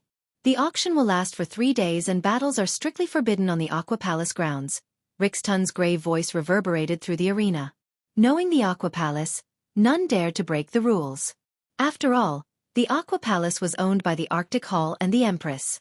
Well, the rules have already been finished. I think everyone is very clear in mind. Michael was disappointed and surprised at the same time. He expected Rixton to inform them about giving the buyer some protection, but he said nothing about it. What if someone decided to steal the item after one leaves the island? If you don't have the power to hold on to your items, then you don't deserve it. That's an unwritten rule in aqua auctions, Gaia said nonchalantly. That's unfair, Nightmare sighed, feeling disappointed by the Aqua Palace. Even Michael was disappointed too. A prestigious auction like the Aqua Auction should provide the buyers some security until they reach their destination. Otherwise, the powerful people could just snatch away an item from the weak. Back on Elon and Azair, many auctions resulted in an all-out war between noble families or between some rogue cultivator and a noble family. Either way, the auctions always resulted in bloodshed. The importance of a teleporter seemed higher and higher in Michael's mind. The crowd remained silent, listening to Rick's tongue without daring to utter a word until he finished going through the rules. Now that I went through the rules, it's time to finally start what you've been waiting for all this time. Let the annual Aqua Auction begin. The crowd erupted into cheers as soon as the crowd heard Rick's tongue's thunderous shout. Only a small percentage possessed a bidding token to bid on items among the thousands of people. Still, they all cheered because not every day could they witness rare, ancient items with their own eyes. Plus, if they were lucky, they could see a nice battle outside the Aqua Island obviously. Soon, Rick's tongue turned his palms as a black pillar emerged from the grass field near Rick's tongue. A silver long sword rested upon the pillar, glistening in the light. Even from their rooms, Michael could hear the sword humming. The blade had a large warped crossguard, which was to ensure the blade was both balanced and capable of protecting the owner's hands against any sliding sword. In addition, the crossguard had a gilded eye on each side, a clear sign this weapon belongs to a champion. A fairly small pommel was decorated with gilded linings, fancy decorations for a fancy sword. The blade itself was engraved. Ancient symbols were engraved on the blade, giving the blade a unique look. With a single look, Gaia could tell the sword belonged to the epic class. To be honest, she had never expected the Aqua Auction to begin with an epic class item right out of the bat. It seemed like this year's Aqua Auction would be a special one. Rick's tongue pointed at the silver sword. This is an epic class weapon. As far as our experts tested the sword, it could give the wielder a speed boost as well as create a low-pitched vibration to void off mindless beasts. To Michael, the sword sounded okay, but the others were so excited as many drooled at the sword. However, Michael had no intention of buying the sword even though he was in need of a good pair of swords. The starting bid for this sword is 1 million gold coins, Rick's tongue said. This chapter upload first at Novel Bin. Net. If you want to read more chapters, please visit Novel Next.com to experience faster update speed. Not even a second passed since Rick's tongue spoke when someone from a VIP room bid for the sword. 1.5 million. Another one bid for the sword from another VIP room. Because the VIP rooms were shielded by the black glass, no one could see who was inside another VIP room. That was why Michael didn't see the Thusians bidding for the sword. Michael noticed Rick's tongue had never mentioned a certain amount to increase for each bid like the auction he had attended. So the bid for the sword went from 1.5 million to 4 million in a few minutes. 7 million. Suddenly a clear crisp voice echoed through the arena, drawing everyone's attention. Michael turned his head in the voice's direction, but the black glass covering each VIP room prevented him from locating the voice's owner. However, Michael had X-ray vision to see through the mirror. His thermal vision showed Michael a man's silhouette. If he was right, it was the Golden Prince who bid for the sword. The nobles in VIP rooms instantly recognized the prince's crisp steel-like voice. They wanted the sword for themselves, but it was not worth crossing the Golden Prince. As a result, they all stopped bidding for the sword. It's bad for business, Nightmare said. No shit, Gaia agreed with Nightmare. If I had an auction house, I would mask everyone's voice and prevent anyone from revealing their background. That way, everyone can bid without fearing the strong. Gaia was right as always. When it comes to anything related to making money, she was an unparalleled genius. At least, she was more intelligent than the Aqua Palace owners, who didn't think of masking the VIPs. Otherwise, the sword would have gone for more than 7 million. Sold for VIP number 3, the Golden Prince. Rick's tongue shouted, revealing the man who just bid for the sword. Sitting on the sofa, Michael furrowed his brows. The old man had no need to reveal the Golden Prince's name. Instead, he could have simply said the VIP room number. Something rubbed Michael in the wrong way about this whole auction. Is he just showing off or actually needs that sword? Michael whispered to Eve. Who knows? Eve shrugged. At that moment, the crowd had murmured amongst themselves, looking between the Golden Prince's room that had a glowing number 3 floating outside in the air and the sword. Then, a while later, the pillar along with the sword slowly slid into the ground. Let's take a look at the next item. Rixton flicked his wrist as the pillar slowly emerged from the ground just like before. However, this time, a crystal orb was atop the pillar. After the appearance of the sphere, the temperature of the entire auction site suddenly dropped, and many people felt a little cold, including Michael. A white mist slowly blanketed the arena until Rixton clapped his hands together. His clap immediately produced a powerful shock wave that instantly blasted the white mist away. Afterward, he turned his gaze towards the crystal orb. Inside this crystal is the ancient ice dragon's heart. Those who didn't know, Ice Dragon was the last royal dragon who breathed ice instead of fire. Chapter 618. The Hunt family and the cure. As Rixton mentioned, the heart inside the ice crystal belonged to an ice-breathing dragon that lived in the treacherous ocean. It was the last of his kind. After the war between beast men and the dragons, as well as the dragon clan's sudden disappearance, only a few dragons lived in the treacherous ocean. The ice-breathing dragon was one of them. The dragon's coldness could shatter even a fusion-stage cultivator's body. Since it lived in a treacherous ocean, none dared to bother the dragon until a brave adventurer managed to collect a few body parts of the dragon. As soon as Michael heard Rixton, he desired to get the heart for Nightmare. He could think of a few potions that could use the dragon's heart as an ingredient to give Nightmare a new ability. However, he doubted he could get his hands on the dragon's heart. If I started to list out the things you can do with the ice dragon's heart, we will all have to be here the whole day. So, I would directly begin the bidding instead of wasting everyone's time. The starting price of this treasure is 10 million. People gasped for air in shock after hearing the outrageous price. 20 million, right out of the bat. A noble doubled the bid by placing a 20 million bid. That's my current net worth, Michael sighed, thinking how poor he is compared to the nobles in R. 25 million. Another man shouted from a VIP room. 50 million. Not even a couple of minutes passed since Rixton started the bid, but they had already hit the 50 million mark.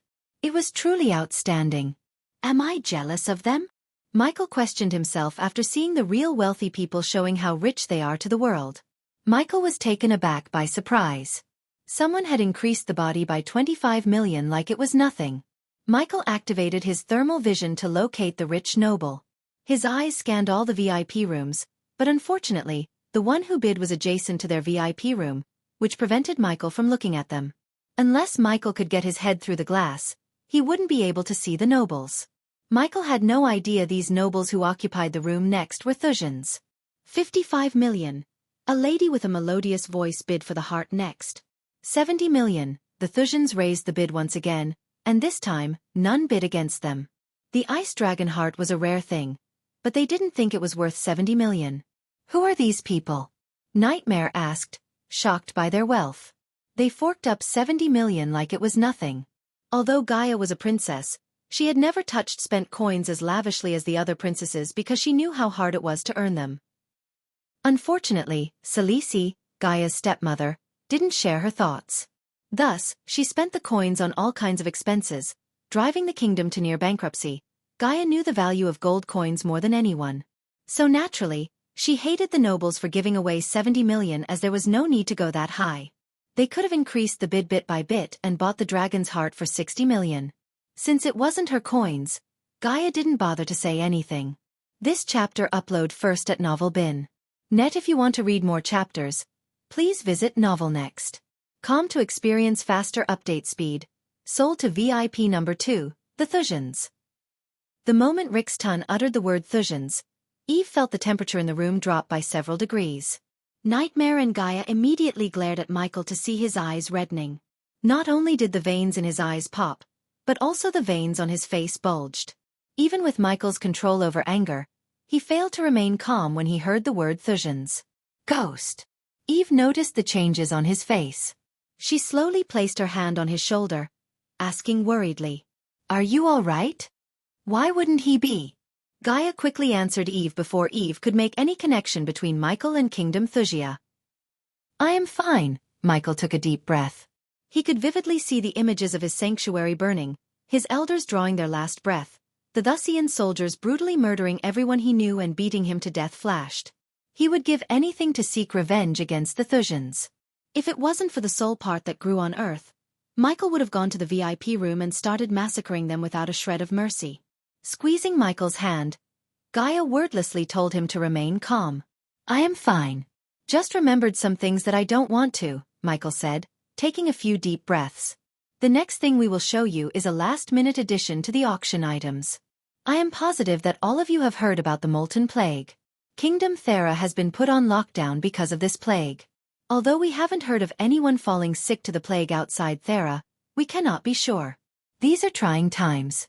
But if you have a loved one suffering from the Molten Plague or just want to be safe, worry not. The Aqua Palace acquired a cure for the plague. Upon hearing Rixtun's words, the Golden Prince leaned forward on his sofa. So the spies are right. Someone did come up with a cure. The Golden Prince rubbed his chin. Unlike the other VIPs, the Golden Prince didn't have any guards around him. He came here alone, seeking the truth behind the alleged cure. On the ground, Rixtun flicked his wrist as a vial with glistening purple liquid emerged from the ground atop a pillar. We have examined the potion and can say with utmost certainty that this potion not only cures the Molten Plague but prevents anyone from getting infected by the plague. This miraculous cure was brewed by the #1 alchemist in Elon, Master Ghost. As per the deal, Rixtun promoted Michael on the grand stage. Ghost! The Golden Prince tilted his head, searching through his memories to see if he had heard such a name before. In fact, many nobles did the same, but only a few heard the name Ghost. These nobles had some connections to Azair and Elon, unlike the rest, who failed to recognize Michael. But, of course, the handful of nobles who recognized Michael included the Thusians. After all, Michael was the Thusian Alchemy Guild's leader. So naturally, they heard about Ghost even though they had never met him eye to eye. These Thusians even had the audacity to feel proud, except for a few who opposed Ghost for giving the cure to Aqua Palace instead of His Majesty Maxim Barnes. The starting bid for this potion that would change the fate of Aur is 5 million gold coins. 7 million, Michael heard a stoic voice for the first time. Michael didn't see the man, but his voice made Michael imagine a Viking with a full beard and muscular body. Because the voice was rough, thick, and heavy. 10 million. This chapter upload first at novelbin.net. If you want to read more chapters, please visit novelnext.com to experience faster update speed despite the bids. Eve saw no happiness in either of their faces. Yet, Eve chose not to question them as she heard about their deal with the Aqua Palace from Michael himself. No matter how much the nobles paid for the cure, Michael wouldn't get a single coin. Instead, all the coins would go to the Aqua Palace as a part of their deal. After putting the cure on the market, Gaia knew they couldn't put a 10 million price tag on the potion. Ultimately, only a small percentage in Aur could afford something priced at 10 million. So, to maximize their profits and sales, they had to come up with a lower price and wholesale the potions to each ruler in Aur. These kings and queens would then distribute the cures to their citizens. 12 million, a man raised the bid. 20 million, 22 million, Michael heard the nobles rapidly raising the price of his potion. However, he was surprised to see the Golden Prince remaining silent the entire time. He or the Thusians didn't bid because the Golden Prince knew the Aqua Palace would start distributing the potions for a much lower price, and the Thusians knew they could get the cure from the man who brewed the cure himself. So the two parties chose not to bid for the cure. The Hunt family bids 25 million. The rough voice resonated in the arena yet again. As soon as everyone heard the voice, the bidding war had just stopped. None dared to bid against the man afterward. Aur had many prominent noble families, and the Hunt family was the second most powerful family among them. This multiracial family was only second to the Gondolin royal family in terms of wealth and power. The Hunt family was known to produce prodigies, including the late Harriet Hunt. The latter shook the entire world with her heaven-defying cultivation. The Empress herself feared that Harriet might overtake her in cultivation with enough time. It was a pity that Harriet Hunt and her two sisters died in an unforeseen accident. Even after her death, many academies in Aur taught their disciples about Harriet. Moreover, the Empress erected a statue of Harriet in Gondolin's capital as a sign of respect for Harriet Hunt. However, none of them had any idea that Harriet Hunt was very much alive and living as Diana Winston in Elon. The Hunts are here, huh? Now I have a feeling we might get some entertainment after the auction, Gaia grinned. She couldn't believe they were between the Thusians and the Hunts. After noticing the silence, Rixtun looked at the VIP room next to Michael's. Sold for 25 million to the Hunts. Michael paid no mind to the Hunts. As far as he was concerned, They were just another one of the powerful families in our. Ignoring the hunts, Michael focused more on figuring out the most brutal way to kill the Thusians next to him. Following the cure, Rix Tun brought 3 more treasures one after another. These 3 treasures were respectively obtained by the Hunt family, Thusians, and the Brugo family, which hailed from the kingdom of orcs. Many nobles, like the Golden Prince, didn't bother to bid for these items because they knew these items were just a warm-up. The real treasures would only appear later in the auction. The auction lasted for 2 hours with no items that interested Michael or Eve. Eventually, Rix Tun took a deep breath. The first day of the auction concludes now. Please return here tomorrow morning for the second day of Aqua Auction, Rix Tun said before ascending to the sky. Meanwhile, the crowd slowly began to disperse, including the VIPs. I hope you two don't mind staying in one room, Eve playfully winked at Gaia. All the rooms are booked. So I could only book 2. One for me and one for the 3 of you. Chapter 619. Marriage of Ghost and Victoria. The Voldegards booked a room in a luxurious tavern. The ground floor was an inn that had several people drinking and dancing. Michael, however, was not in the mood to mingle with the ground. Instead, he and Gaia followed Eve behind until they reached the wooden door. This is your room. If you need something, I am just a door away, Eve said as Michael twisted the metal knob, opening the door with a small creak. See you tomorrow, Michael nodded at Eve before walking into his room with Gaia. The room was clean, neat, and cozy. There was a white queen bed big enough for Michael and Gaia, a large window draped with an orange curtain, blocking the light, and a small round table with a couple of red chairs for them to dine in. Nightmare leaped onto the bed and bounced on it to see how bumpy the bed was. Thusians, huh? Gaia asked, closing the door behind her. The room fell silent as Michael just leaned on the wall watching the busy streets through the cracks between the curtains. If it makes you any better, we can go kill them, Gaia came to his side. She slowly hugged him from behind and rested her head on his shoulder. Immediately, Michael felt the light jasmine fragrance coming from her. Her hug was tight and warm. It had a certain magical effect to make him smile for a moment. Put simply, Michael was already planning on it. The best way to contain his anger was to blow off some steam. Otherwise, his mind wouldn't work at full capacity. As a result, he might make mistakes. Michael did not want to make any mistakes, especially now with the sea folks on his tail. Therefore, Michael decided to kill the Thusians. However, he had to wait till the night falls when his power would grow significantly. Meanwhile, Michael sent a couple of drones to follow the Thusians and ordered Azazel to watch the feed. Michael ordered Azazel to inform him as soon as possible in case something felt wrong.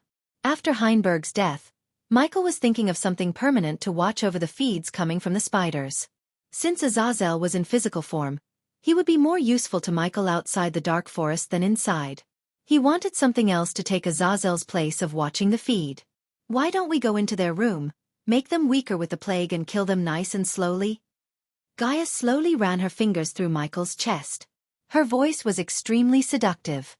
If it wasn't for his promise that he wouldn't take her before the marriage, he would have been on the bed right now. But even her seductive tone couldn't take his mind off of the Thusians. Every time he blinked, he could see nothing but dead bodies and the burning sanctuary. After merging with all the soul pieces, the feeling of betrayal became several times stronger. At that moment, he would give anything to wipe out Thusia from existence. Hey Gaia, Michael turned around to look her in her eyes. What do you say we go to Thusia after coming out of Mazeroth? Asked Michael. This chapter upload first at Novel Bin. Net. If you want to read more chapters, please visit Novel Next. Com to experience faster update speed. I thought you'd never ask, Gaia headbutted Michael gently. Initially, Gaia thought her life was a tragedy. But her life seemed all rainbows and butterflies compared to Michael's. So Gaia wanted to help him destroy Thusia before dealing with her own kingdom. To be honest, she felt no rush to visit Nagaland until at least she was at fusion stage. It's time I pay them back for what they did to me. Michael and Gaia silently waited till nightfall. Today the sky was pitch black without a moon or any stars. When the previously busy steers became void of any crowd, Michael and Gaia flew through the window. Michael headed towards the tavern where the Thusians were staying. For some reason, the Thusians decided to stay in a tavern in the middle of a forest. Granted, Michael could see the crystal blue lake outside the tavern, giving the customers a nice view. Inside the tavern, one minister at soul refining stage and 3 elders at fusion stage sat before a fireplace, enjoying the hot coffee. The red-haired minister leaned back on his chair, gazing at the ice crystal in his hand. The Thusians could hardly see the triangular-shaped heart trapped within the ice crystal.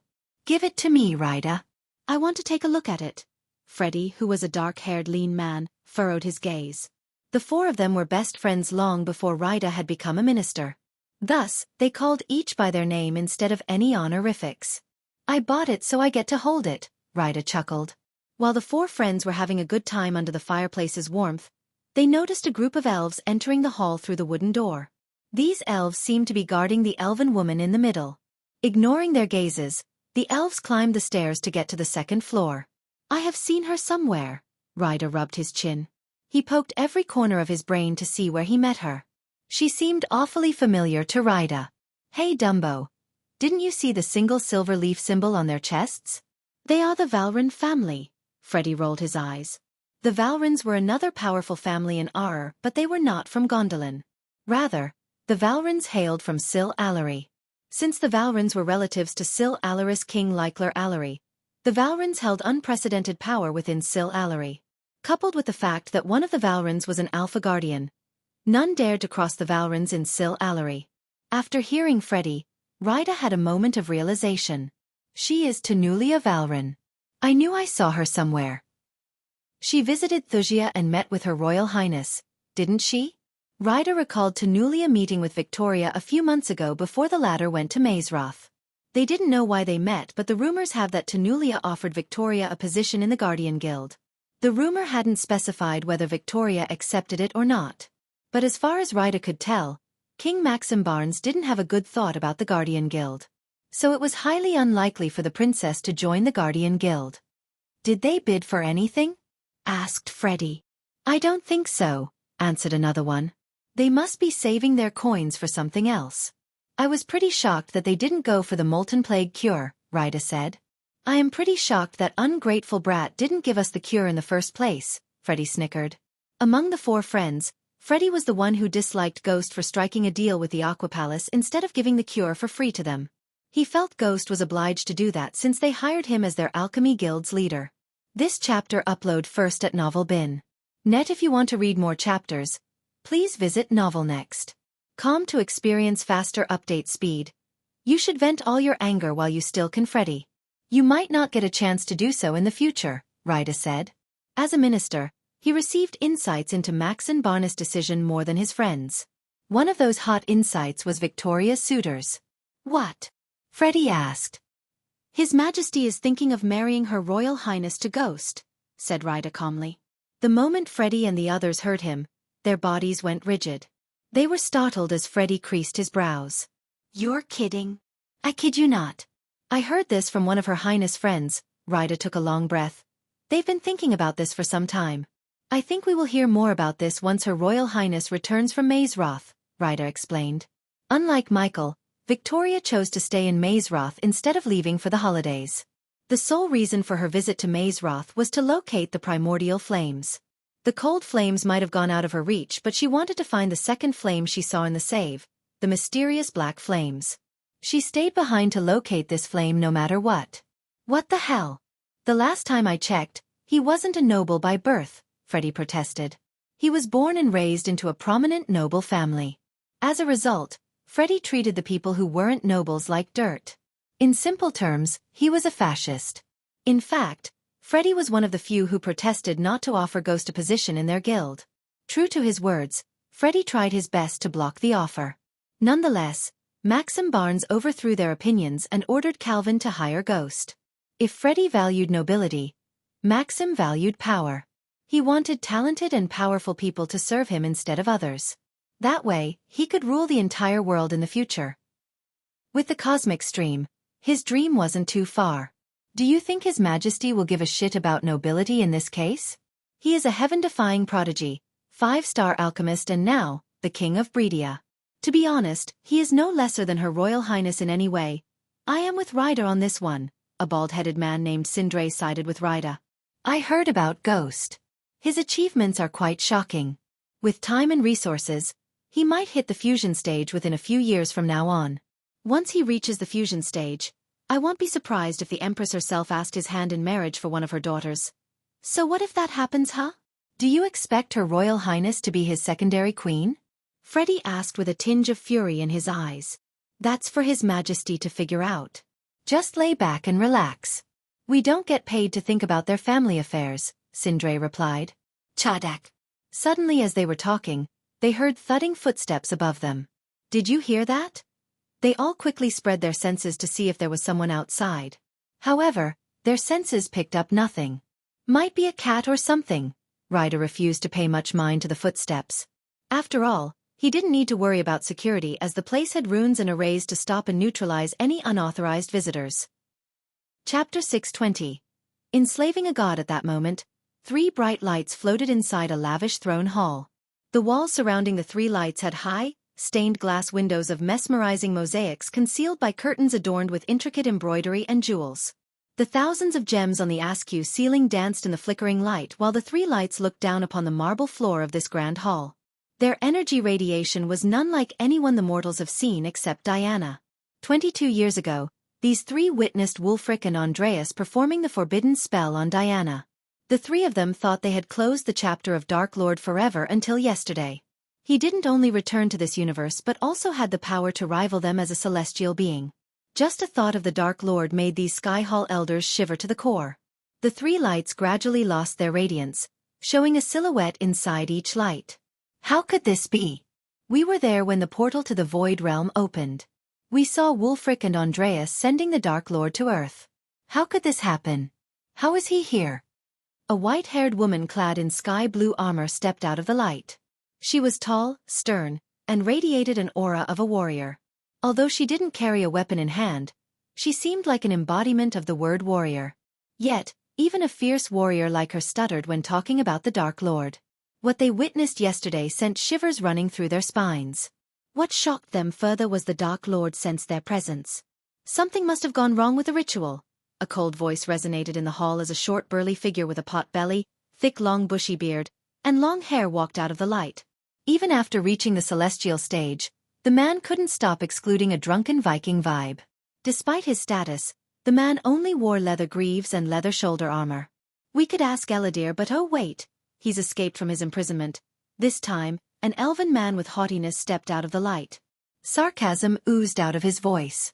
The 3 bright lights faded away, revealing their figures clearly. The warrior lady was a human, the burly man was a dwarf, and finally, the sarcastic man was an elf. The archangels are scouring the Akilun realm as we speak, the lady said.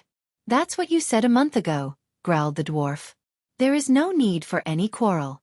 In case you 2 have forgotten, we still have trump cards waiting to be used, the elf grinned. True to his word, the elf waved his hand as 2 figures made of smoke appeared before them. Slowly, each smoky figure turned into a young woman. One figure wore armor set with a rounded helm and a face guard. Attached to the forehead area was a crafted leather ornament piece shaped like a lion's mouth. The shoulders were oval, short, and quite large, decorated with 3 big, curved wooden spikes on each side, lined up from back to front. She had a perfectly sculpted face, porcelain skin, and silky raven black hair. The figure floating beside the black-haired girl was a petite, golden-haired girl, dressed in purple robes. She looked a couple of years younger than the black-haired girl as she still had a tinge of childness on her face. Both these figures remained still with their eyes closed. Looking at the 2 figures, the human lady remained expressionless while the dwarf furrowed his busy brows. Yasmin Winston and Jennifer Voldegard. The elf hovered towards the figures he summoned. He grinned, looking at his handiwork. His hand went straight through their smoky figures when he moved his hand across their bodies. This chapter upload first at Novel Bin. Net. If you want to read more chapters, please visit Novel Next. To experience faster update speed, the God of Light only has 2 weaknesses. The elf raised 2 fingers, family and love. With them, we can exploit his weaknesses, the elf smirked. Judging by the elf's look, the dwarf knew he had formed a long-time plan way before they actually agreed to clone 2 humans. Usually, the dwarf preferred to end the conflicts with his warhammer, but after taking a glance at the future, even he controlled his lust for battle and decided to be patient. The dwarf turned his head to see the lady remain calm as a lake. She didn't even bat an eye. This is how we beat the God of Light, Thorfinn Borgerson, the elf said, ridiculing the dwarf. Not by sending a bunch of shells to kill him, the elf chuckled again. Seeing the ridicule in the elf's voice, Thorfinn clenched his fist. At least I did something. What were you doing? Sitting on your ass, plotting to get your hands on the holy maiden, Thorfinn growled. Despite the dwarf's growl, the elf remained as playful as ever. What can I say? I like the thrill of the hunt. Shut up, both of you. We just saw the Dark Lord and you two are acting like nothing's happening. The lady raised her voice, shutting both of them. Then, she hovered towards Yasmin Winston and Jennifer Voldegard. Like it or not, the Dark Lord is here. Which means, we all failed to imprison him. Did you even bother to think about what's going to happen to our world? Asked the lady, looking at the dwarf and the elf. The images of the future they had seen flashed across their eyes. A universe without any light or happiness, a sky painted with red, and all races void of any will to do anything other than serving the Dark Lord. Those were just a few glimpses. As much as I hate to succumb to this, we have to go with Devdan's plan, the lady looked at the elf. Although Thorfinn firmly believed fighting the Dark Lord and killing him was the only way to permanently fix the problem, he couldn't protest against Devdan. After all, the elf didn't protest when he sent his men after Noah a few months ago. But unfortunately, his men failed miserably. Thorfinn hadn't expected Noah to be that strong. Other than destroying a human restaurant, his men achieved nothing. But Devdan, we cannot kill Noah. Not after we have seen how powerful the Dark Lord is. He may be the only one who could stop him, just as the prophecy said. So what do you want me to do? Send my 2 perfect clones to him and pleasure him on his bed? The elf rolled his eyes, bothering not to tone down the sarcasm in his voice. No. Ignoring Devad's sarcasm, the lady raised her brow like a sword. He is a god.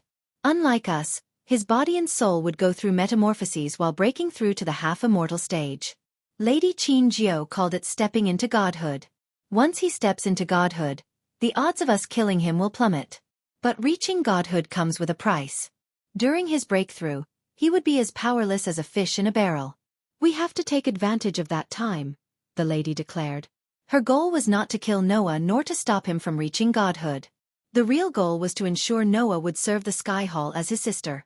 After living their lives as gods in this universe, none of the elders were willing to serve anyone else, including the god of light or the holy maiden herself.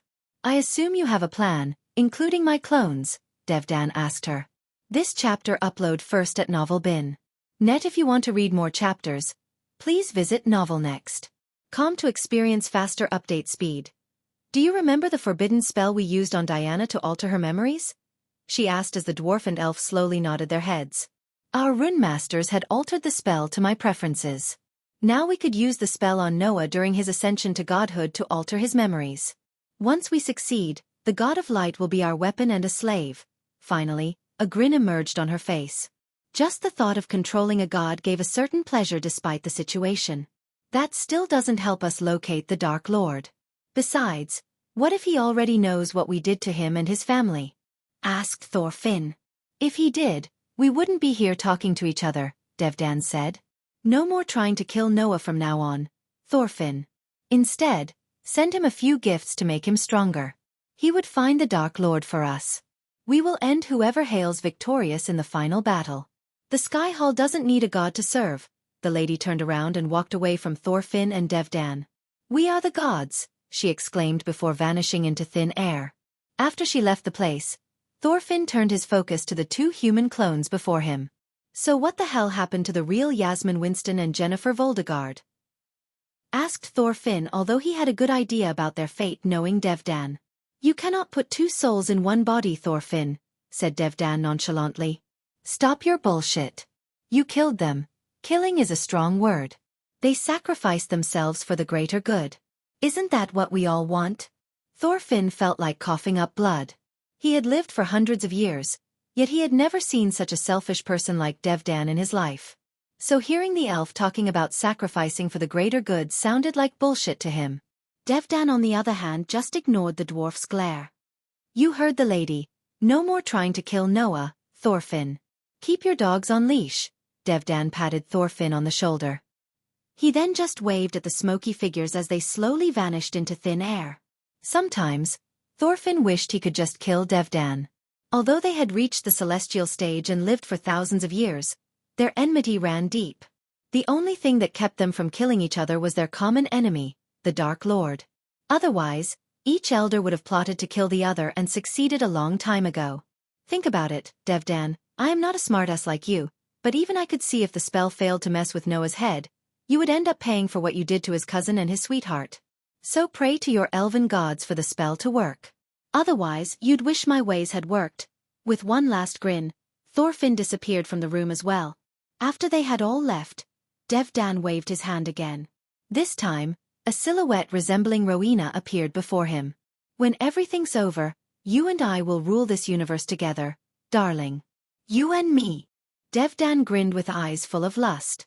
He had never lusted over a girl in his entire life, let alone a human girl.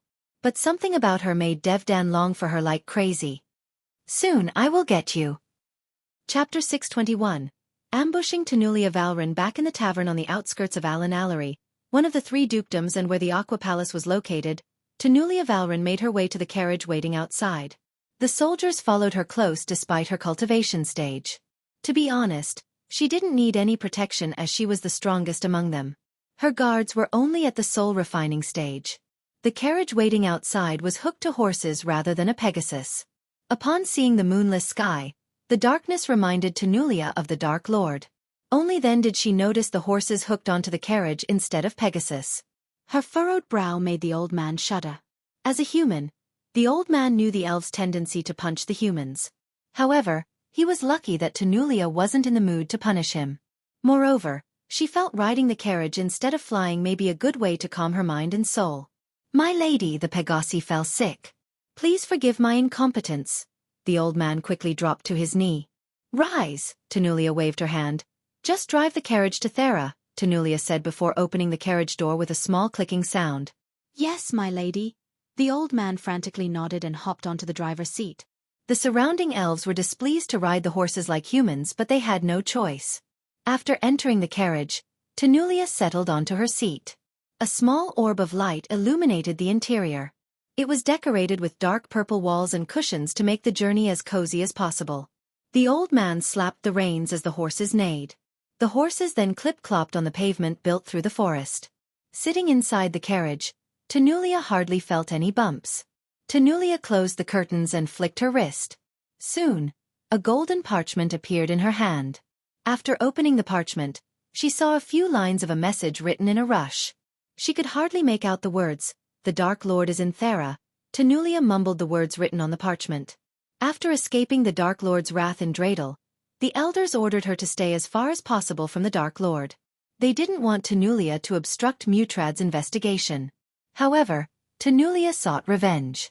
She couldn't help it. After all, her decisions caused the lives of many loyal guardians, including Tiriana and Peyton. Lucifer. Tanulia clenched her fist. There was spite in her voice. Cough, cough. Suddenly, Tanulia coughed twice, closing her mouth. When she moved her hand away from the mouth, she noticed specks of blood on her palm. It had been a couple of days since she had been infected with the Molten Plague.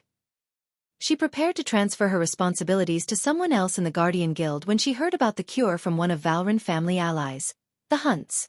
According to them, they would have the cures in their hands by next week. For now, Tanulia and her family used the healing potions they stockpiled over the years. This chapter upload first at Novel.Net. If you want to read more chapters, please visit Novel.Next.com to experience faster update speed. Avenge me if he kills me, Tanulia heard Peyton's voice in her head. As an Alpha Guardian, Tanulia made countless difficult decisions in her life. However, none of them resulted in utter destruction except in the case of the Dark Lord. She thought sacrificing Tiriana to catch the Dark Lord would be worth it. But not only she couldn't catch the Dark Lord, but she also lost Peyton. Moreover, Tanulia heard the elders were considering making Noah an Alpha Guardian once he reaches the fusion stage from the other Alpha Guardians. Although Tanulia had no objection to making Noah an Alpha Guardian, she didn't want Noah to catch the Dark Lord. Because if he did, Noah would prefer to put the Dark Lord in a special prison rather than end his life. Tanulia sought revenge. She wanted to slowly squeeze the life out of the Dark Lord. There was no way in hell Tanulia would let the Dark Lord live after what he did to her men and her ship. She slammed the cushion in anger. Bastard! Tanulia growled. Blood slowly dripped through her nostrils as she clenched her fist tight. She began to feel weak. Hopefully, she will get the cure soon. After wiping off the blood, she wondered when and how she got infected by the molten plague. She looked at the blood on her face and shoved her thoughts to the back of her mind. To everyone's surprise, the horses following the carriage behind neighed. Tanulia quickly put the scroll down and opened the curtains. She then put her head outside to get completely stunned by what she saw. The 5 guards who were following the carriage were nowhere to be seen. "Stop!" Tanulia ordered the carriage driver. True to her orders, the old man pulled the reins back, slowly stopping the carriage. Before she could step outside the carriage, the old man opened the door for her. Tanulia looked at the shuddering old man. The old man carried a torch to look around. With the torch's dim light, the old man could see horses neighing behind the carriages. To his surprise, the soul refiners riding the horses were nowhere to be seen. "What?" The old man shuddered. By this time, Tanulia had stepped out of the carriage. She noticed the old man gazing behind the carriage. When she turned her head, she could only see the frightened horses but not her guards. Immediately, Tanulia conjured a ball of light that emanated a bright white light several times brighter than the torch. As she cautiously approached the horses, they neighed louder and louder as though they were frightened by something. She surveyed the sight continuously, careful not to miss the smallest detail. "My lady, where did they go?" the old man asked in a husky voice. There was dread and fear in his voice. One moment the 4 soul refiners were following him behind, and the next moment, they disappeared without a trace. Judging by the frown on her face, the old man didn't think the soul refiners left their horses under her order. Suddenly, the old man heard a rustling sound as he quickly jerked his head in the direction where the sound came. Cough, cough. Tanulia coughed again. This chapter upload first at Novel Bin. Net. If you want to read more chapters, please visit Novel Next. Calm to experience faster update speed, she quickly flicked her wrist, taking out a sparkling blue healing potion from her space ring. Without wasting a second, she emptied the potion into her mouth. There was something eerie about this. The horses kept neighing until they suddenly ran off into the sea of trees, disappearing from her sight. Leaves rained down upon them as though it was autumn, and the ground was blanketed by dead leaves. Although Tanulia knew something was obviously wrong and eerie, she was unable to pinpoint it. Aside from the sound of hooves crunching the leaves and the old man's teeth cluttering in fear, the forest was silent. "Make them shut up," Tanulia ordered the old man. The sound of horses neighing annoyed her. "Nothing has happened to me. It's all right," the old man mumbled, shaking the worries from his mind. Once he arrived near the horses, he gently brushed the horse's man to calm it down. With gentle movement, he was able to make one calm, but when he was about to touch the second horse, he felt a strong gust of wind brush past him. The wind almost knocked him down to the ground. The old man couldn't remain calm any longer. His frail legs began to shiver. "Who is there?" snarled Tanulia. Just like the old man, she also felt the gust of wind. Unfortunately, the wind put out the torch, as well as the orb of light floated beside Tanulia. As a result, darkness enveloped them. "My lady!" Suddenly, Tanulia heard a wail of cry resonating from the woods. As though in a queue, several arrows shot out from all directions, penetrating the carriage and Tanulia's hand. "It's an ambush!" shouted the old man. Unsheathing sound echoed through the forest as Tanulia drew the silver sword hanging on her waist. Due to the molten plague's effects, Tanulia lost most of her connection to the arch and celestial energy. She swung the sword, cutting some of the arrows in half. As an Alpha Guardian, she was trained to use all the weapons including swords. With precise swings, she was able to defend herself. Despite her weak state, she readied herself to cast a defense shield. But the barrage of arrows stopped. Several dozen arrows riddled the carriage, yet none of them harmed the old man or the 2 horses. The forest was once again quiet, with only the old man's cluttering teeth to cut the silence. Tanulia held the arrow sticking out of her left arm, trembling as blood flowed down. Although the Valrin family inquired with the Hunt family about the cure, they did not reveal Tanulia's condition. After all, if the rival families got any whiff of the Valrin family having a sick one and a protector at that, the rival families would attack them like a pack of hungry hyenas. When Tanulia thought about it, everything led her to believe this was either a mind-blowing coincidence or a perfectly planned ambush. Except for her parents, no one knew about her sickness, not even her personal guards. The possibility of her being attacked at the precise moment when she was weak and vulnerable was highly unlikely unless someone had planned everything perfectly. Still, the question remained. How did one learn about Tenulia's sickness? "My lady, are you there?" The old man could hardly raise his voice. He just crawled under the carriage and curled into a ball to make himself as small as possible. At the end of the day, he was just a carriage driver who had no obligation to die for the elves. Unlike her personal guards, he was just working for coins. So he would rather save himself than die for Tenulia. Besides, he was not a fighter. The most powerful thing he killed was a wild boar when he went hunting with his 5 friends. "Shut up," Tenulia growled with a tinge of pain and anger in her voice. "Twinkle, twinkle little star." Suddenly, a woman's voice reverberated in the area. Tenulia's pain was slowly replaced by shock. She wanted to catch the ambusher, feed her to the dogs and personally hang her by the neck. "How I wonder what you are," the mysterious woman spoke slowly. "Up above the world so high, like a diamond in the sky." As soon as Tenulia heard this phrase, her body went rigid. She had heard these exact words before. To be exact, 25 years ago, when she met the heaven-defying prodigy of the Hunt family, Harriet Hunt. Chapter 622. Gaia vs. Harriet I. Tenulia gritted her teeth, moving her head to the side. Her pointy ears twitched as she heard a rustling sound from the dark woods. She pulled out the arrow from her hand. "Show yourself," Tenulia snarled. She snapped her finger as the torch on the ground lit up. Soon, Tenulia saw a figure walking out of the darkness in the torchlight. The figure wore a dark cloak. Under the cloak showing the glint of metal armor. With every step, a mild clanking sound echoed. However, the metal armor didn't resemble the ones the knights or royal guards wore. Rather, it seemed like the figure etched armor plates into flexible leather armor. Tenulia had fought soldiers wearing metal plate armor before, so she knew the drawbacks of cladding in full metal plate armor. In exchange for protection and defense, they forsake their movement and agility. "Who are you?" Tenulia asked the figure. Although the figure spoke the exact same words Harriet Hunt used to recite, Tenulia couldn't believe the figure might be the legendary Harriet Hunt. She died in an accident along with her 2 sisters. Besides, when Tenulia met Harriet 25 years ago, the latter was at the core strengthening stage. With Harriet's cultivation speed, she would have reached at least a fusion stage cultivator by now if she was alive.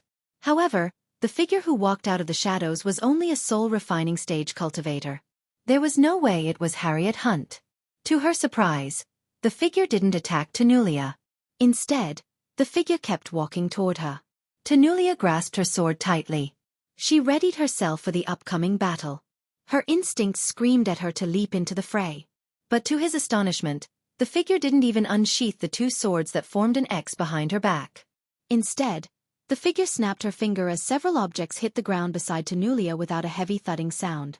Tenulia turned her gaze towards the objects only to realize they were her personal guards. In the dim light, Tenulia saw the deep cuts across their necks. They died with their eyes open. Despite their cultivation level, the women slit their throats without a problem. Tenulia slowly picked herself from the ground. "Answer me," snarled Tenulia. With no personal guards and energy, Tenulia knew it was going to be a battle of life or death. The odds were not in her favor. Tenulia Valrin. "Next time you want to sacrifice someone else for your benefit, sacrifice yourself," Harriet slowly cracked her knuckles. Boom. Harriet raised her leg, sending a powerful kick to Tenulia's chest. The kick contained enough force to send Tenulia flying and colliding with the carriage. The horses neighed violently. "Arg!" Tenulia hit the ground with a small thud, a deep growl escaping her mouth. The old man, on the other hand, did not bulge from under the carriage. He just curled himself further, tightly closing his eyes. Through the small gap between the ground and the carriage, the old man saw Tenulia coughing up more blood. A few seconds after Tenulia hit the ground, Harriet dashed at Tenulia in a blink of an eye. The latter just grabbed Tenulia by her hair and picked her up. Thud. This chapter upload first at novel.bin.net. If you want to read more chapters, please visit novelnext.com to experience faster update speed. Harriet slammed Tenulia's head against the carriage. "Why?" "Thud." Harriet slammed Tenulia's head again. "Can't." Yet again she slammed Tenulia's head. "You, again, whore yourself." The carriage trembled each time Harriet slammed Tenulia against it. Cracks began to form in the carriage where Harriet kept slamming Tenulia's head against. Because Tenulia had lost her connection to the energies, her body wasn't strong enough to withstand the blows. As a result, the back of her head split open. To the vampires? Tenulia hit the ground again with a sharp pain in the back of her head. When Harriet picked up Tenulia, the latter mustered all the remaining strength in her body and stabbed Harriet. The pair of killing intent-filled eyes under the dark hood glared at Tenulia before grabbing her sword. Harriet yanked the sword out of Tenulia's hand. Ah! With a roar, Harriet punched Tenulia right in the abdomen. Tenulia managed to block the punch using her forearm. But to Tenulia's horror, the punch carried enough force to make her fly towards a nearby tree. She hit the trunk and splintered wood flew. She coughed as pain coursed through her entire body. Tenulia looked at her arm to see a white bone sticking out in the dim torchlight. Even though Tenulia lost her ability to use energy, she could still gauge someone else's power level. The woman might be at the soul refining stage, but her punch carried the force of a fusion stage cultivator. Tenulia doubted she could fight the woman toe-to-toe with her full cultivation and win. The woman was a monster. Tenulia had no doubt in that matter. By the time Tenulia managed to pick herself up again, Harrier appeared in front of her in a flash. Tenulia could feel the murderous aura radiating from the woman's body. Tenulia had never felt such killing intent. It was as though the woman craved taking her life in the most brutal way possible. But no matter what, Tenulia wouldn't go without a fight or beg for mercy. Tenulia was coughing hard as her chest was rising and falling rapidly. But she was standing. Her entire body was riddled with cuts and bruises. Blood dripped from her wounds, covering the ground under her feet. Despite the injuries, the fighting spirit in Tenulia's eyes continued blazing. Tenulia wiped the blood coming from a cut on his lips. On the other hand, Harriet put a pause on hitting Tenulia. Instead, stabbed her black sword into the tree just a few inches above Tenulia. Coward! Tenulia spat on Harriet's face. This chapter upload first at Novel Bin. Net. If you want to read more chapters, please visit novelnext.com to experience faster update speed. Ignoring the bloody saliva on her dark mask, Harriet took a step back. She slowly pushed back the cloak, revealing her long raven black hair. This mask I wear is not for me. It's to protect the people I care about. I put it down for some time, only to realize people like you will always try to harm them one way or another. Would you like to see me without my mask? Asked Harriet. Under Tenulia's gaze, Harriet slowly removed the black mask to reveal her face in the dim light. And the moment Tenulia laid her eyes on Harriet, she was stupefied. No! Tenulia mumbled. It was Harriet Hunt herself standing in front of her. Tenulia thought she died. Not only Tenulia but the entire Aura thought she had died. However, there was no doubt in Tenulia's mind. She was Harriet Hunt. The heaven-defying prodigy was too special of a person for Tenulia to forget. You! Words didn't come out of Tenulia's mouth. How did you? Harriet did not reply. She threw the mask onto the ground and cracked her fists. Without giving any time for Tenulia to react, Harriet began to punch her rapidly. The images of Sabrina getting tortured by the vampires flashed across Harriet's eyes. Her rage multiplied by several folds when she thought about Sabrina and Tenulia's involvement. For the first 20 to 30 punches, Tenulia tried to block. But as time went by, Harriet's punches became more violent and powerful. The light in Tenulia's eyes slowly started to fade away as her legs gave up. Still, Harriet grabbed her by her neck and kept punching Tenulia in the chest using the other bloody fist. Blood spurted out from Tenulia's chest as Harriet rained down violent punches. A few seconds later, Tenulia's chest caved in. When the light in Tenulia's eyes was completely dimmed, Harriet threw Tenulia's body into the air above like the elf weighed nothing. When Tenulia hit a certain height in the air, gravity pulled her down to the ground. Seeing Tenulia coming down, Harriet twisted the sword she stabbed in the tree. Just like she calculated, Tenulia's neck came into contact with the blade. Blood sprayed out as her head was severed from her body. It flew into the air and dropped and rolled onto the air. Harriet noticed there were tears in the corner of Tenulia's eyes. Was it rage, shock, or regret? Harriet did not know. To be honest, there was no need to find the answer. Tenulia sent Sabrina into a trap, knowing what the vampires would do to her. Harriet had to kill Tenulia before she could harm her family any more than she had already. Harriet felt no regret or remorse. Not even a bit. If roles were changed and she hurt one of the Valrons, Harriet doubted Tanulia would show her any mercy. A while later, the headless body hit the ground. Harriet turned her gaze to the body, noticing the glowing rune on Tanulia's chest. If Harriet had severed Tanulia's head herself, the rune would have transferred itself to her, and the Valrons would have come seeking revenge.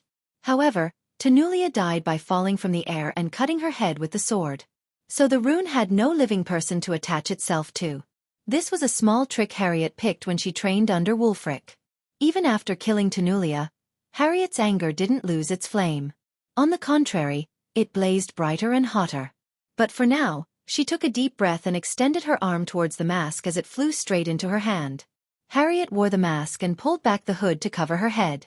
After taking several steps away from the head and Tanulia's body, Harriet looked at the sky. The moonless sky. The moonless sky reminded Harriet of the night she had lost Dean. She may have failed to protect him once, but the gods have given her a second chance. She had waited for this moment. With Tanulia out of the way, her son Ghost would have an easier time hiding his other persona. "This is what you get for messing with House of Halrid," Harriet spoke, loud enough for the old man hiding under the carriage to hear. Having a conversation with Alicia about House of Halrid's involvement in Peyton's murder helped Harriet sow an enmity between House Halrid and House Valron. Simply put, Harriet got two birds with one stone. She couldn't wait to see the treacherous guardians go against the House of Halrid. Chapter 623, Gaia vs. Harriet 2. After killing Tanulia, Harriet ready to leave the area. Just as she was about to disappear into the woods, Harriet heard a rustling sound. Harriet paused on her steps, waiting for another one to walk out of the shadows. As Harriet expected, a figure clad in black armor from head to toe emerged from the woods. Just with a single look, Harriet could tell the figure was a woman due to the perfect hourglass structure and the way she walked toward her. Harriet stared at the crimson red glistening under the dark hood. "Would you answer me if I asked who you are?" Harriet heard the woman talk. There was a shock in her voice. Her glistening eyes looked around the place. They briefly paused at Tanulia's head. Harriet swallowed a mouthful of saliva. Her heartbeat rose. There was no way Harriet would fight the girl before her. It was not because Harriet feared her but because Harriet knew the girl's identity. Under all the armor and hood, Harriet knew it was Elia, her son Ghost's fiancée. Since Harriet knew the Dark Lord was Ghost, naturally his fiancée would be the Dark Queen. Unlike Noah, Ghost dedicated himself to one woman. So it wasn't hard for Harriet to see through Gaia's disguise. "I wish I could answer you," Harriet sighed. "The Dark Lord wants to see you, woman. So it would be wise to accept the invitation," Gaia said in her demonic voice. To Michael and Gaia's surprise, when Michael and Gaia arrived at the inn, they saw Tanulia Valron. Initially, they planned to murder the Thusians, but after seeing Tanulia, they changed their plans. Michael chose the Thusians, while Gaia decided to follow Tanulia with the weaponized plague to weaken Tanulia and her men. However, she was utterly stunned when she noticed someone else was following Tanulia. Moreover, Gaia saw the woman effortlessly taking out 4 soul refiners like they were nothing. Due to her curious nature, Gaia stood behind and watched everything. She was completely taken aback to see the woman brutally murder Tanulia. "I can't ask you to trust me, but step aside." "We don't have to do this," Harriet exclaimed. Gaia was surprised to hear the tinge of helplessness in the woman's voice. She was a soul-refining stage level 5 cultivator. Thus, Gaia knew the woman had nothing to fear her. In fact, after seeing how she handled herself, Gaia was sure the woman could fight her toe-to-toe. Yet, the woman seemed to want to avoid the battle. "You are right. We don't have to. So come with me. I give you my word the Dark Lord won't harm you." Gaia had no intention of fighting the mysterious woman. As far as Gaia could tell, she shared the same hatred for the Guardians like Michael and her. So Gaia wanted to make the woman their subordinate. A powerful fighter such as her would make an excellent subordinate. Taking a deep breath, Harriet looked over her shoulder to see the old man, lying under the carriage without moving an inch. "He is not dead, just sleeping," Gaia said. Before Gaia approached Harriet, she knocked out the old man so the old man wouldn't listen to their conversation. "What about this? Let's have a friendly battle. Whoever lands the first blow wins," Harriet said. "If that's what you want, so be it. If I win, you come with me. If you win, I'll let you go," Gaia agreed. However, Gaia had already surrounded the forest with spiders and drones. Even if Gaia couldn't beat the woman, she could follow the mysterious woman using the spiders and drones. To be honest, Gaia wasn't completely confident she could defeat the mysterious woman. As a warrior, Gaia was able to tell the mysterious woman was someone who had experienced hundreds of battles. This chapter upload first at Novel Bin. Net. If you want to read more chapters, please visit Novel Next.com to experience faster update speed. I have to bring her to Michael, Gaia said to herself. She heard the mysterious woman recite a phrase similar to Michael's. Gaia wondered whether she could be connected to Michael somehow. Harriet, on the other hand, hated to fight her daughter-in-law. Elia was her family, but Harriet would rather fight Elia than her own son.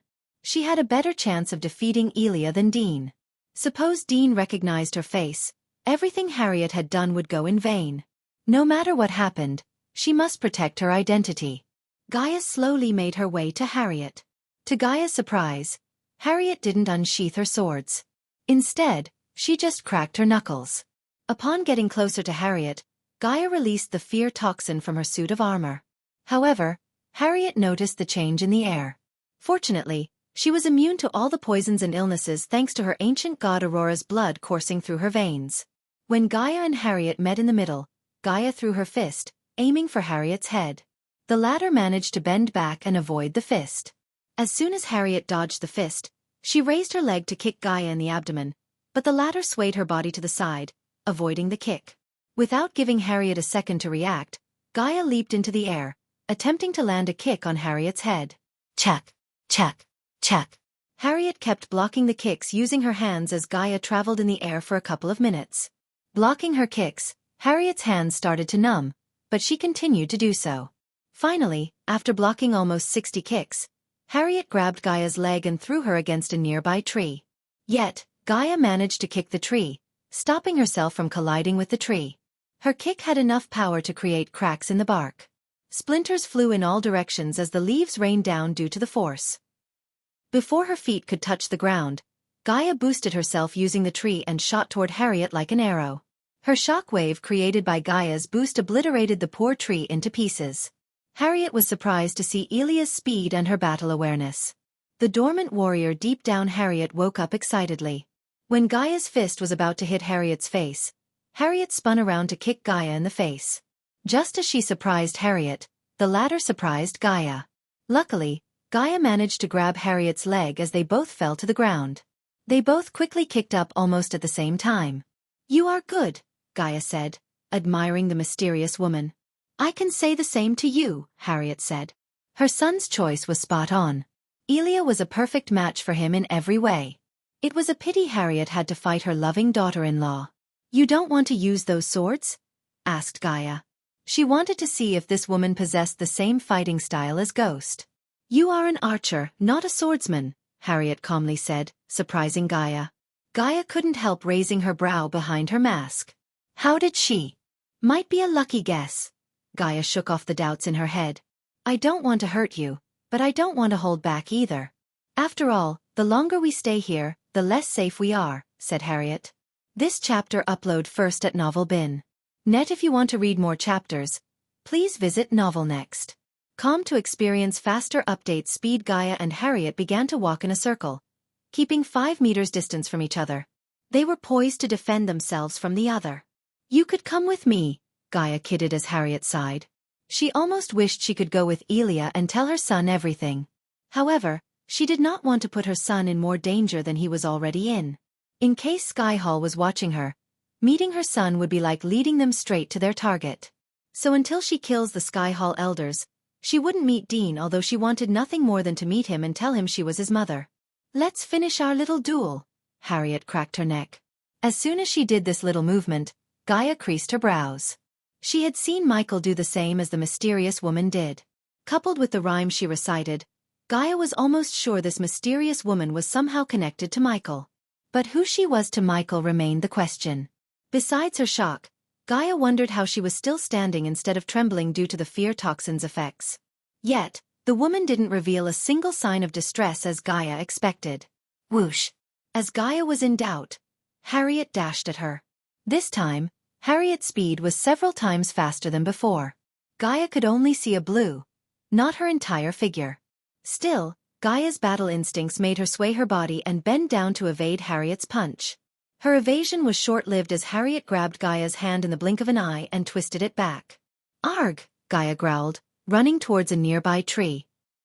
Before Harriet could punch Gaia in the gut to land the first blow, Gaia ran onto the tree, twisted her body, and jumped back, releasing her hand from Harriet's clutch. As soon as Harriet heard Gaia's feet hitting the ground behind her, she punched the tree in front of her. Her punch contained enough force to create a shockwave that put a hole in the tree and created a shockwave. The shockwave blasted both of them backward, knocking Gaia off balance. As a result, Gaia lost her chance to punch Harriet in the back. At this moment, Harriet's battle experience provided her an edge over Gaia.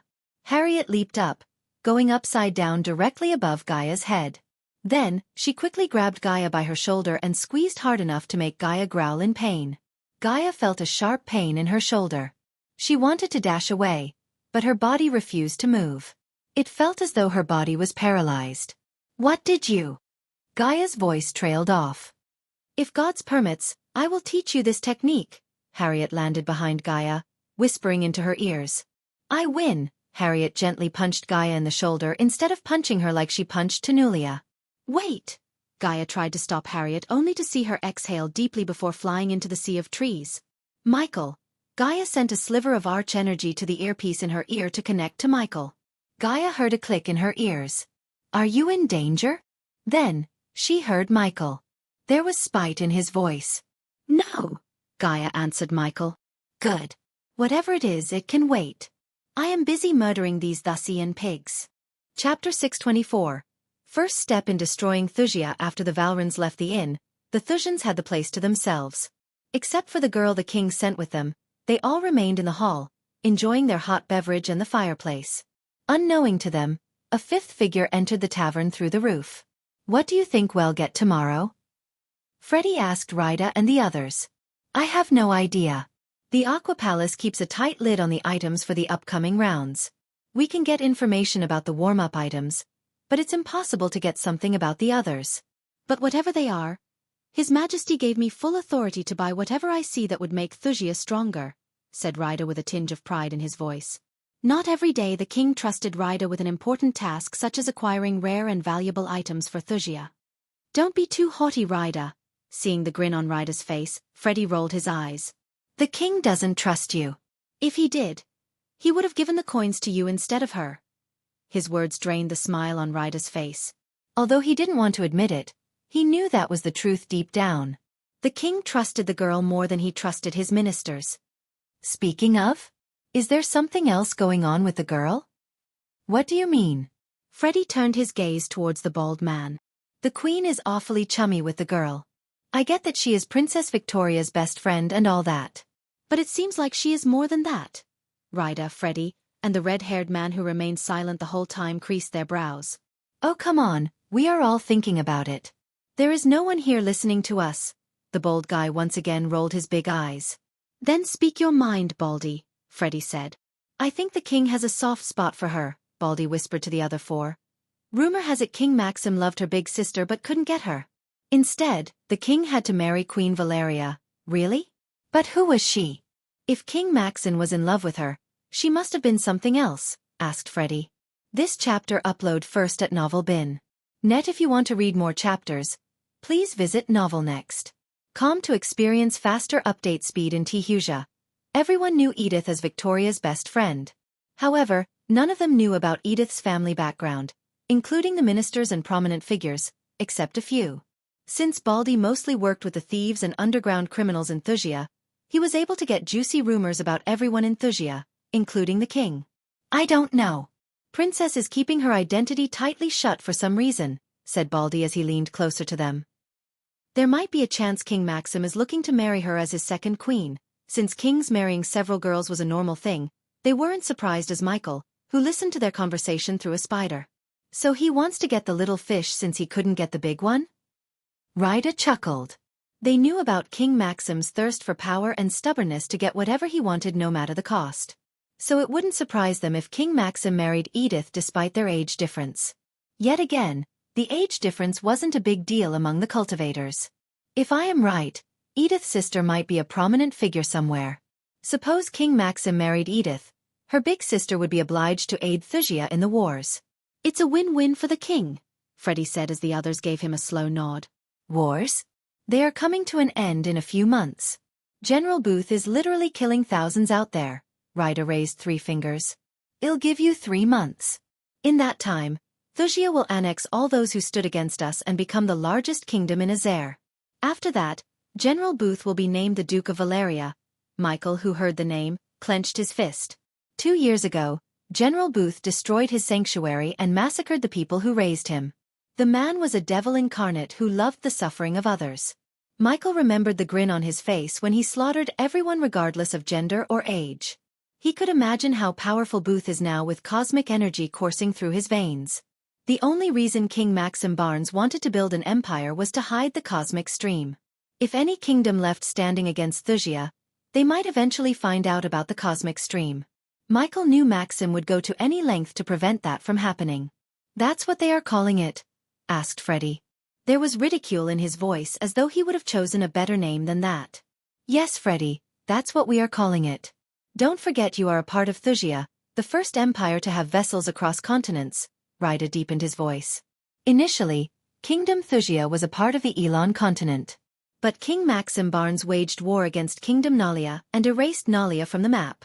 Soon, Nalia became the new Thusia as King Maxim transferred his capital to the Azer continent. Fortunately for King Maxim, Nalia was ruled by a dictator who couldn't care less about the citizens. So when King Maxim achieved a glorious victory as the citizens welcomed King Maxim with bright smiles and parades. To this date, there wasn't a single protest against King Maxim for decimating Nalia. Although King Maxim was a treacherous power-hungry man, he was a great king. Citizens prospered under his rule. As a result, he received undying loyalty and adoration from his people. Freddie nodded and leaned back in his chair. The burning logs crackled in the fireplace, breaking through the silence. Finally, they all just decided to stop gossiping and enjoy the moment. However, the 4 friends had no idea someone was standing around the corner, watching them and waiting for them to inhale more and more poisonous air. Cough. Freddie coughed. At first, it was a simple short cough. But as minutes passed, Freddie's coughing became rough and loud. What the? Freddie closed his mouth while coughing. When he pulled his palms away, he saw blood covering his inner palm. He was shocked, and so were the others. Before they could react, they all began to cough, just like Freddie. What is happening? Ryder stammered. He couldn't control the urge to cough. The more he coughed, the more pain he felt all over his body.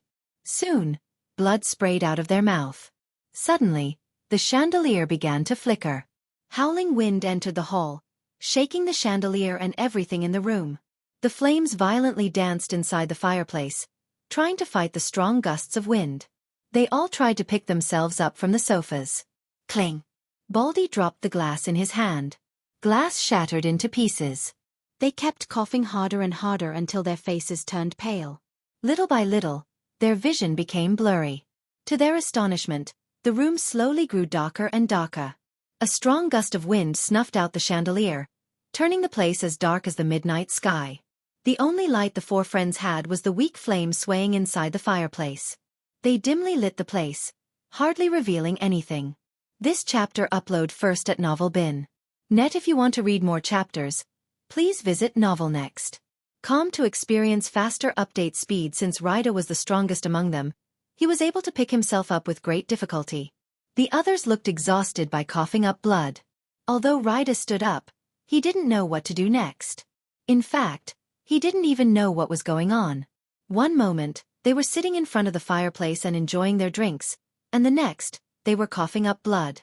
He tried to spread his senses throughout the room, only to realize he simply couldn't. Arg! Ryder growled, trying to feel the celestial energy in the atmosphere. But no matter what, he couldn't feel anything except the excruciating pain in his lungs. How does it feel?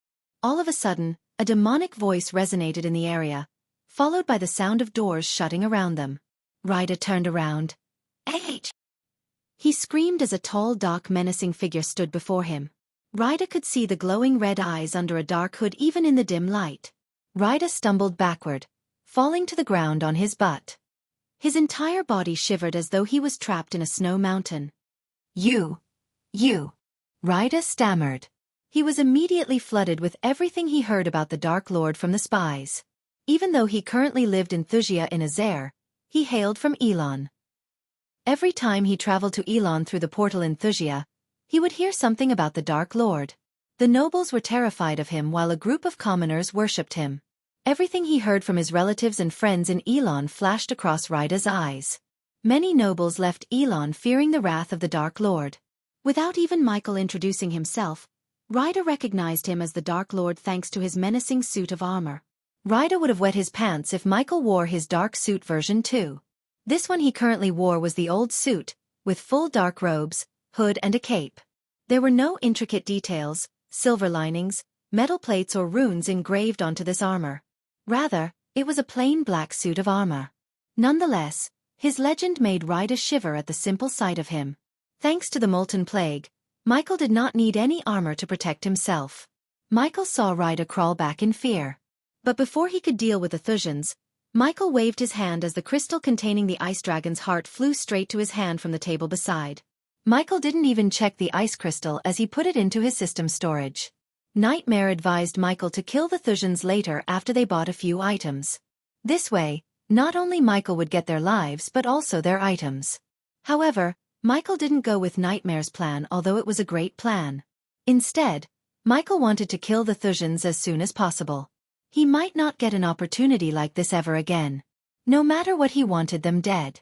Every single one who helped King Maxim would die by his hand. After all, he promised himself he would destroy Thusia piece by piece. Leave us alone. Raida managed to utter these words. He wasn't going to beg the Dark Lord for mercy, as he would rather die than beg him. But no amount of begging would save them. Just by serving King Maxim loyally ensured their deaths in Michael's hands. You are going to have a long, painful night, Michael exclaimed. Black lightning crackled around his wrist. Michael was about to strike Raida with the lightning bolt when he heard Gaia's voice in his head. Michael, are you in danger? Asked Michael. No, good. Whatever it is, it can wait. I am busy murdering these Thusian pigs. Michael didn't hide the cold killing in his heart. Hearing Michael, Raida's heart skipped a beat. He tried to conjure a spell, only to fail. Let's begin, said Michael. The novel will be updated first on this website. Come back and continue reading tomorrow, everyone. The novel will be updated first on this website. Come back and continue reading tomorrow, everyone. Chapter 625. Michael vs. Layla Alden. Michael grabbed Raida by his neck and lifted himself in the air. He was the strongest among the four. So Michael focused on Raida. As Michael lifted Raida in the air, his legs twitched. Raida gasped for air, reaching out for Michael's neck. Raida wanted to squeeze Michael's neck, yet he simply couldn't reach his neck. Still, Raida tried until the lack of oxygen to his brain made his hands lose strength. Boom! Michael slammed Raida on the wooden table. Wooden splinters flew in all directions. Arg! Raida coughed more blood. Michael ignored Raida's pain because inflicting as much pain as possible was his intention. Are you a loyal and reasonable person? Michael asked Raida. Slowly, Michael placed his boot on Raida's feet. Are you a loyal and reasonable person? Michael repeated his words with a more deep voice than before. Yes.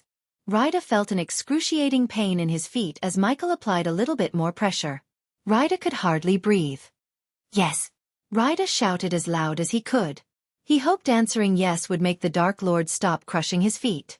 Luckily, Michael did stop crushing Raida's feet. Loyal to Thusia. Michael snickered. For a moment, Michael just looked around the hall. He then raised his hand upwards, sending a powerful blast of wind. It destroyed the roof, putting a large hole directly above Michael. As a result, Michael felt more powerful under the dark sky. Get up, Michael walked towards Freddy, who hated Ghost. Leave him alone, Raida stammered. Freddy. Michael devilishly chuckled before picking Freddy off the ground by his neck. I can literally smell the racism in you. Michael gently squeezed Freddy's neck until his face lost all color. While Michael was squeezing, a small needle extended from Michael's wrist, injecting the antidote to molten plague into Freddy's body. Why? Michael wanted Freddy and everyone to feel the pain. A few seconds later, Freddy slowly opened his eyes. His brain didn't even process what was in front of him when Michael slammed Freddy to the ground. Before even Freddy could scream, Michael kicked Freddy in the chest. His kick produced a cracking noise as though Michael had broken several ribs in Freddy's chest. Freddy coughed and groaned in pain. Meanwhile, Michael turned his gaze towards Baldi, who dealt with an underground criminal empire in Wuxia. Just like he did to Freddy, Michael injected Freddy with the antidote before torturing him. To be honest, Michael hated torturing and wasting time with his enemies. However, he had some exceptions when it came to Wuxia. What happened? Baldi mumbled. This time, Michael waited till Baldi to clearly see his face. He was curious to see how Baldi would react. Arg! Baldi groaned in utter fear. His eyes went wide as his face completely lost any color. The man shuddered. To Michael's surprise, Baldi's body twitched frantically. A few seconds later, his body stopped twitching as well as his breathing. This chapter upload first at novelbin.Net. If you want to read more chapters, please visit novelnext.com to experience faster update speed. Baldi surprised Michael by dying of a heart attack. The sight of Michael gave Baldi a heart attack. So they had heard about me in Wuxia? Michael thought. He threw the lifeless body of Baldi with a sigh. He wanted to inflict more pain on the man, but he was lucky to get a heart attack. If you want to read more chapters, please visit freewebnovel.com to experience faster update speed. Baldi. Freddy and Ryder groaned. Among the three, Michael turned his gaze to the man who remained silent the whole time. Lightning bolts cracked around Michael's fist. Once again, the lightning bolt shot out from his finger, penetrating the man's calf. After hitting the man on the calf, Michael slowly walked towards him. Blood spurted out from the wound. Still, the man remained unconscious until Michael lifted him off the ground and injected him with the antidote. Silence fell inside the tavern for a moment. The anger in Michael's eyes made Freddy and Ryder shiver in fear. Since Michael had injected the antidote into everyone, they managed to regain some of their strength. Furthermore, they slowly felt their connection to the energies once again. You! Ryder groaned. His eyes turned predatory. Ill. Before Ryder could finish his sentence, the Dark Lord appeared in front of him in a blink of an eye and slapped him so hard that Ryder's wisdom tooth jumped out of his mouth. The tooth didn't even hit the ground when Michael pinched Freddy's nose. He put enough pressure to crush Freddy's nostrils. Stop! All of a sudden, a thunderous voice resonated in the room. Shockingly, he didn't sense a living being around him. That changed when a door several meters behind Freddy and Ryder opened. To Michael's astonishment, the young woman standing on the other side of the door was none other than Layla Alden. Michael's muscles went rigid as he felt what to do next. Michael then noticed Edith stepping aside from Layla's shadows. The Dark Lord, Edith mumbled under her breath, a tinge of fear in her voice. The two ladies stared at Michael without blinking an eye. Looking at the groaning men, Layla furrowed her brows. Take them and leave this place, Layla ordered Edith. No! Just as Edith was about to take a step forward, Michael raised his voice. His shout had enough power to push Edith a step back. Although Layla was at fusion stage level 10, Michael did not fear her. In his full Dark Lord form, he could fight toe-to-toe with any fusion stage cultivators. If Michael wanted, he could make them powerless with Molten Plague and then kill them as easily as killing ants. Michael hesitated to use the Molten Plague on Layla. After all, he had a soft spot for Layla in the corner of his heart. Suddenly, a dread of a feeling hit Michael's core. He immediately summoned the system. System, am I still immune to Layla's attacks? Yes. The system answered nonchalantly. Several months ago when Michael and Layla Alden visited the treacherous ocean, Michael had to spirit walk Layla due to her sudden impulse to harness the first energy. As a result of the spirit walk and absorbing the first energy, the system put a rune in both Michael and Layla's souls, preventing Layla from hurting Michael. At that time it saved Michael. However, that invulnerability would cause his identity to be exposed if Michael didn't do something. Disable that, Michael ordered the system. No can do host. You should have upgraded the system before asking this. The system almost sounded as though it had enough of Michael's hesitation to upgrade it. Not that Michael didn't want to upgrade the system, but other things such as saving badass points to find the cure and legendary skill took higher priority. As soon as the auction ends, Michael would upgrade the system. That was his first thing to do next. He just needed 200,000 badass points for the upgrade. Time for plan B then. Michael took a deep breath. This chapter upload first at Novel Bin. Net if you want to read more chapters, please visit Novel Next. Com to experience faster update speed, Layla Alden. Michael uttered Layla's name in his demonic voice. He never expected to meet Layla here. When Michael first met Layla, the power gap between them was tremendous. But now, Michael could kill Layla in several ways if he wanted to. Leave, Michael warned Layla.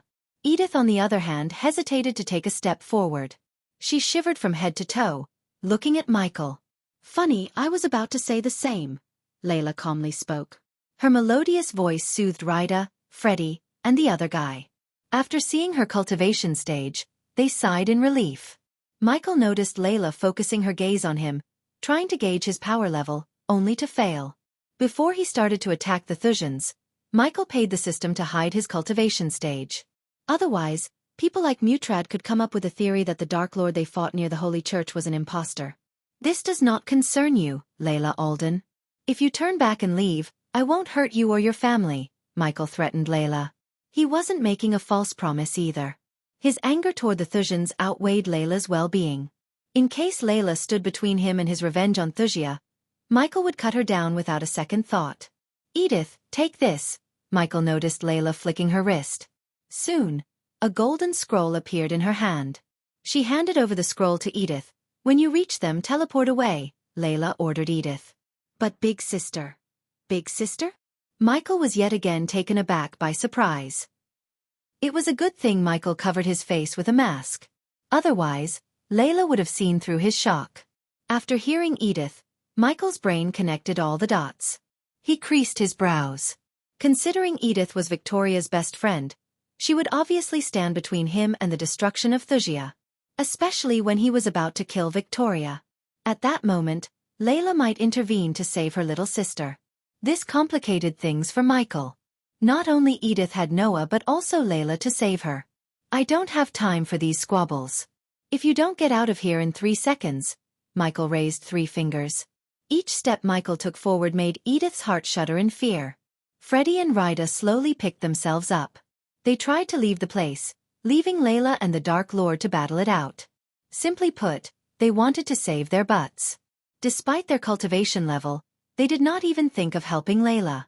1, Michael began the count. 2, before even Michael could count to 3, a bright light in the shape of a Vina appeared in Layla's hand. Soon, the light faded, revealing the angel's Vina. Ding! A powerful wave of energy shot out of the Vina when she played the strings with her soft fingers. To Michael's shock, the energy wave blasted him onto the wall behind. If it wasn't for the invisible responsive shield that absorbed half of the energy wave's power, he couldn't have landed on his feet. Surprisingly, the energy wave only hit Michael as everything else in the room remained untouched by the energy wave. I thought she couldn't hurt me, Michael questioned the system. She must have found a new way to harm you, host. Michael wanted to strangle the system. It said Layla couldn't harm him anymore back on the treacherous ocean. Now the system had gone back on its way. However, it worked to Michael's advantage. So you've chosen violence. Michael brushed off the dust on his shoulder. The very next moment, Edith saw dark clouds shrouding the Dark Lord. The room grew darker and darker. Chapter 626. Michael vs. Layla Alden 2. When Layla strummed another chord, Michael cast the lightning dash. He moved so swiftly that he left after images. Despite the darkness, Layla noticed the dark flames covering the Dark Lord. It was as though he was a living flame. The primordial flames. Edith, who saw the flames back in a ruin in Emazaroth, immediately recognized the flames. She was sure. The flame she saw in ruins radiated energy exactly the same as the flame covering the Dark Lord. Edith recalled her friend's words: a primordial flame chooses its host, not the other way around. Does that mean the Dark Lord was in the Mazeroth? Or the flame traveled through dimensions? Edith questioned herself. Ignitia, lightning crackled around Michael's wrist. But he didn't shoot Freddie and Dyer with a bolt of lightning. Instead, he distracted Layla with the lightning bolt and dashed at Freddie and Ryda. Seeing the Dark Lord moving towards Ryda and Freddie, Layla strummed the chords rapidly, creating a soul-chanting melody. Immediately, Edith's body went rigid. She couldn't move her muscles, not even blinking an eye. Several invisible energy waves shot toward Michael. Layla wasn't playing. She directly went for the kill. She was surprisingly ruthless for a woman who had a tendency to heal and help many. She was surprisingly ruthless. To be honest, Michael had never seen Layla like this. Her eyes turned bloodshot. Each time she strummed a chord, the room trembled. Suddenly, a golden light enveloped Layla, sucking every bit of lingering celestial energy in the air. Slowly, her glossy raven-black hair turned to silver. The golden light not only lit the room but also amplified the sound of her vina. This was an epic-level spell that boosted Layla's power several times. Judging by Edith's look, this wasn't the first time she had seen Layla use this spell. Coupled with the silver of the first energy coursing through Layla's veins, she began to overpower Michael. At least that was the case for a few moments. Michael was at fusion stage level 4. His cloud of darkness boosted his power by 4 levels, making him on par with fusion stage level 8. To match Layla's power level, Michael needed to hit level 6, so the cloud of darkness could boost his power to level 10. However, to break through 2 levels, he had to kill the 3 remaining Thusians. Michael regretted not killing the Thusians before. He went against what Spectre taught him. He chose to take his time instead of killing them as soon as possible. Now Michael paid the price for his mistake. Let's see how long she can keep that spell alive. Michael was about to attack Rida when suddenly Layla disappeared. Michael's instincts screamed at him. He blocked his face. An earth-shattering reverberated as a tremendous force struck Michael's body. The hands Michael used to block the attack bent and broke. He gnashed his teeth as pain coursed through his body. He was sent flying, hitting the wooden wall and destroying a portion of the tavern in the process. His body hit several trees before coming to a halt. Clouds of dust and wooden splinters flew in the air. Ryder and Freddy ran to the hole to see where the Dark Lord had fallen. The golden light surrounding Layla slowly faded away as the darkness enveloped the tavern again. The clouds of dust receded, and the Dark Lord stood silently as though nothing had happened. They felt shivers running through their spine when they saw the Dark Lord chuckle devilishly. Finally, a somewhat worthy opponent, Michael hid his crooked arm with the dark cloud. Thanks to the APD and the bone-mending potion, he fixed his broken arm in mid-air while he was sent flying. Still, the pain made every single fiber in his body hurt. He had never expected Layla to use her vina like a cricket bat to swat him. He had never seen Layla fight so aggressively before. Layla flew outside into the woods through the new hole in the wall. This chapter upload first at Novel Bin. Net. If you want to read more chapters, please visit novelnext.com to experience faster update speed. If you want to read more chapters, please visit freewebnovel.com to experience faster update speed. Leave. Layla ordered Edith. Her thunderous voice made the Thusians shudder. But when Edith was about to use the tear to scroll to teleport, she felt a sting in her neck. Oh! Suddenly, Layla's halted, floating towards Michael. She heard her little sister scream in agony. All the anger and battle lust in Layla's eyes disappeared. Michael hated fighting dirty, but the history was written by the victors. The Thusians used all kinds of dirty tactics to betray him and covert the cosmic stream. Hence, Michael saw no problem fighting dirty to kill them. Layla immediately turned around to see Edith groaning and twitching on the ground. Her motherly instinct kicked in as Layla dashed at Edith. Edith! Layla's vina faded into nothingness as she crouched down to lift Edith's head. Layla conjured a powerful ball of light that lit a small area around them. The light fought the darkness controlled by Michael. He could have snuffed out the light if he had a little bit more control over the darkness element. In a split second, Michael arrived at Rida when Layla was distracted by Edith. Rida, Freddy, and the red-haired man couldn't help but shudder. This time, Michael did not waste any time. He directly punched Rida in the head as fast as he could. Since Rida was weakened by the molten plague, Michael's punch cracked open Rida's skull. Blood spurted out from Rida's head, painting Freddy's face red. They shuddered. Ding! Congratulations to the host for killing a fusion stage, level 8 cultivator. The reward is 750,000 experience points and 5,000 badass points. Congratulations to the host for leveling up. The current level is the fusion stage, level 5. Ding! As soon as Rida's lifeless body hit the ground, another earth-shattering sound resonated in the tavern. To Michael's astonishment, the sound healed Edith. This time, Layla didn't mess around as she tore the scroll in half. A bright light immediately shrouded Edith, Freddy, and the other one. Before Michael could kill Freddy, they disappeared from the tavern. "That was a mistake, Layla," Michael growled. There was immense hate and spite in his voice. Layla's orb of light was snuffed out by Michael's darkness. His hate and anger fueled his power, making him stronger. Layla moved her finger to strike another chord, only to get blasted by Michael. Wind blast. The blast of wind sent Layla flying for several meters. She managed to land on her feet with her Vina. "You had no right to save the Thusians," Michael shouted as a powerful blast obliterated the tavern to bits and pieces. Without realizing it, Michael had unleashed a little bit of his true power. In a blink of an eye, the previously lavish tavern became a ruin. Upon seeing the area grow darker and colder, Layla closed her eyes. Out of the blue, Michael saw several figures resembling jaguars emerge from the ground. "She learned some new tricks," Michael snickered inside. Michael flicked his wrist as the Doombringer appeared in his hand.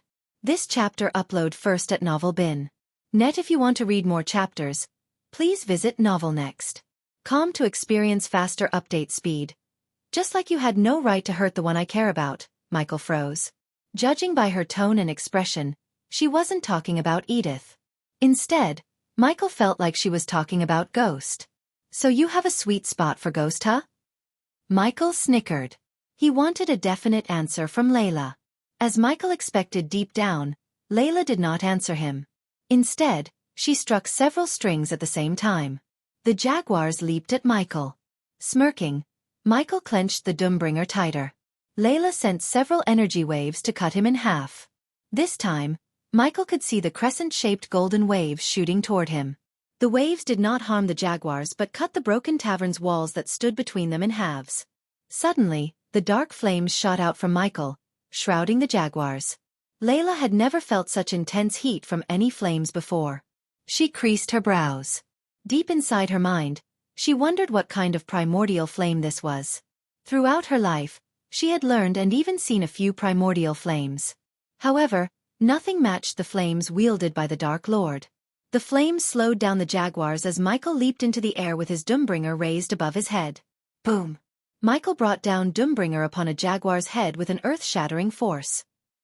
The jaguar's head exploded into gray dust, and the shockwave sent the other flying into the sea of trees. The ground split opened where Michael's Doombringer landed. Wind blast! Michael looked up, raising his hand. The two crescent-shaped waves met in the air, nullifying each other. Despite everything, Layla kept striking the strings, creating powerful energy waves rapidly. On the other hand, Michael sent wind blasts powered by the dark flames. Their battle was so intense that it disturbed the atmosphere itself. The two of them destroyed everything around them for a 10-meter radius. Furthermore, their battle disrupted the celestial energy in the air to the point the clear sky soon got crowded with storm clouds. The sound of thunder rumbling resonated in the area. Streaks of lightning flashed across the forest. Michael sensed several figures approaching them with great speed. His figure blurred as he disappeared from Layla's sight. Behind Layla, a streak of lightning hit the ground. Michael's figure emerged from the lightning with his Doombringer aimed at Layla's shoulder. Unlike her, he didn't go for the kill. If he wanted Layla dead, he could have used the Molten Plague. Michael did not want the spirit child to grow up without a parent. He had already abandoned the child regardless of his hatred towards his parents for abandoning him. Layla's battle instinct kicked in as she easily deflected the Doombringer with the back of her hand. A golden dome appeared around Layla the next second, protecting her from the Doombringer. Michael's figure blurred again and then reappeared on Layla's left. His attack was deflected by the golden dome. However, Michael did not give up. He attacked once again, enveloping the Doombringer with dark flames. Boom! The dome cracked when he brought down the Doombringer upon it. Once again, Michael raised his Doombringer above his head. But before he could hit the dome, Layla leaped away. A sliver of blood oozed out of the corner of her mouth. Despite facing the Dark Lord, she showed no signs of fear. Even Michael couldn't help admiring Layla. He was about to attack Layla again when Michael sensed more and more figures approaching them. The odds turned against him. The longer he spends battling, the more he would be in danger. Thus, Michael decided to leave the place before the Guardians, and the sea folk surrounded the area. We will meet again soon, Michael nodded before disappearing into the sea of trees. As expected, Layla did not chase after him. Chapter 627. Price for not upgrading the system. Michael returned to the dark forest with Gaia and Nightmare. What happened to you? Looking at his dirt-covered torn armor of Michael, Gaia creased her brows.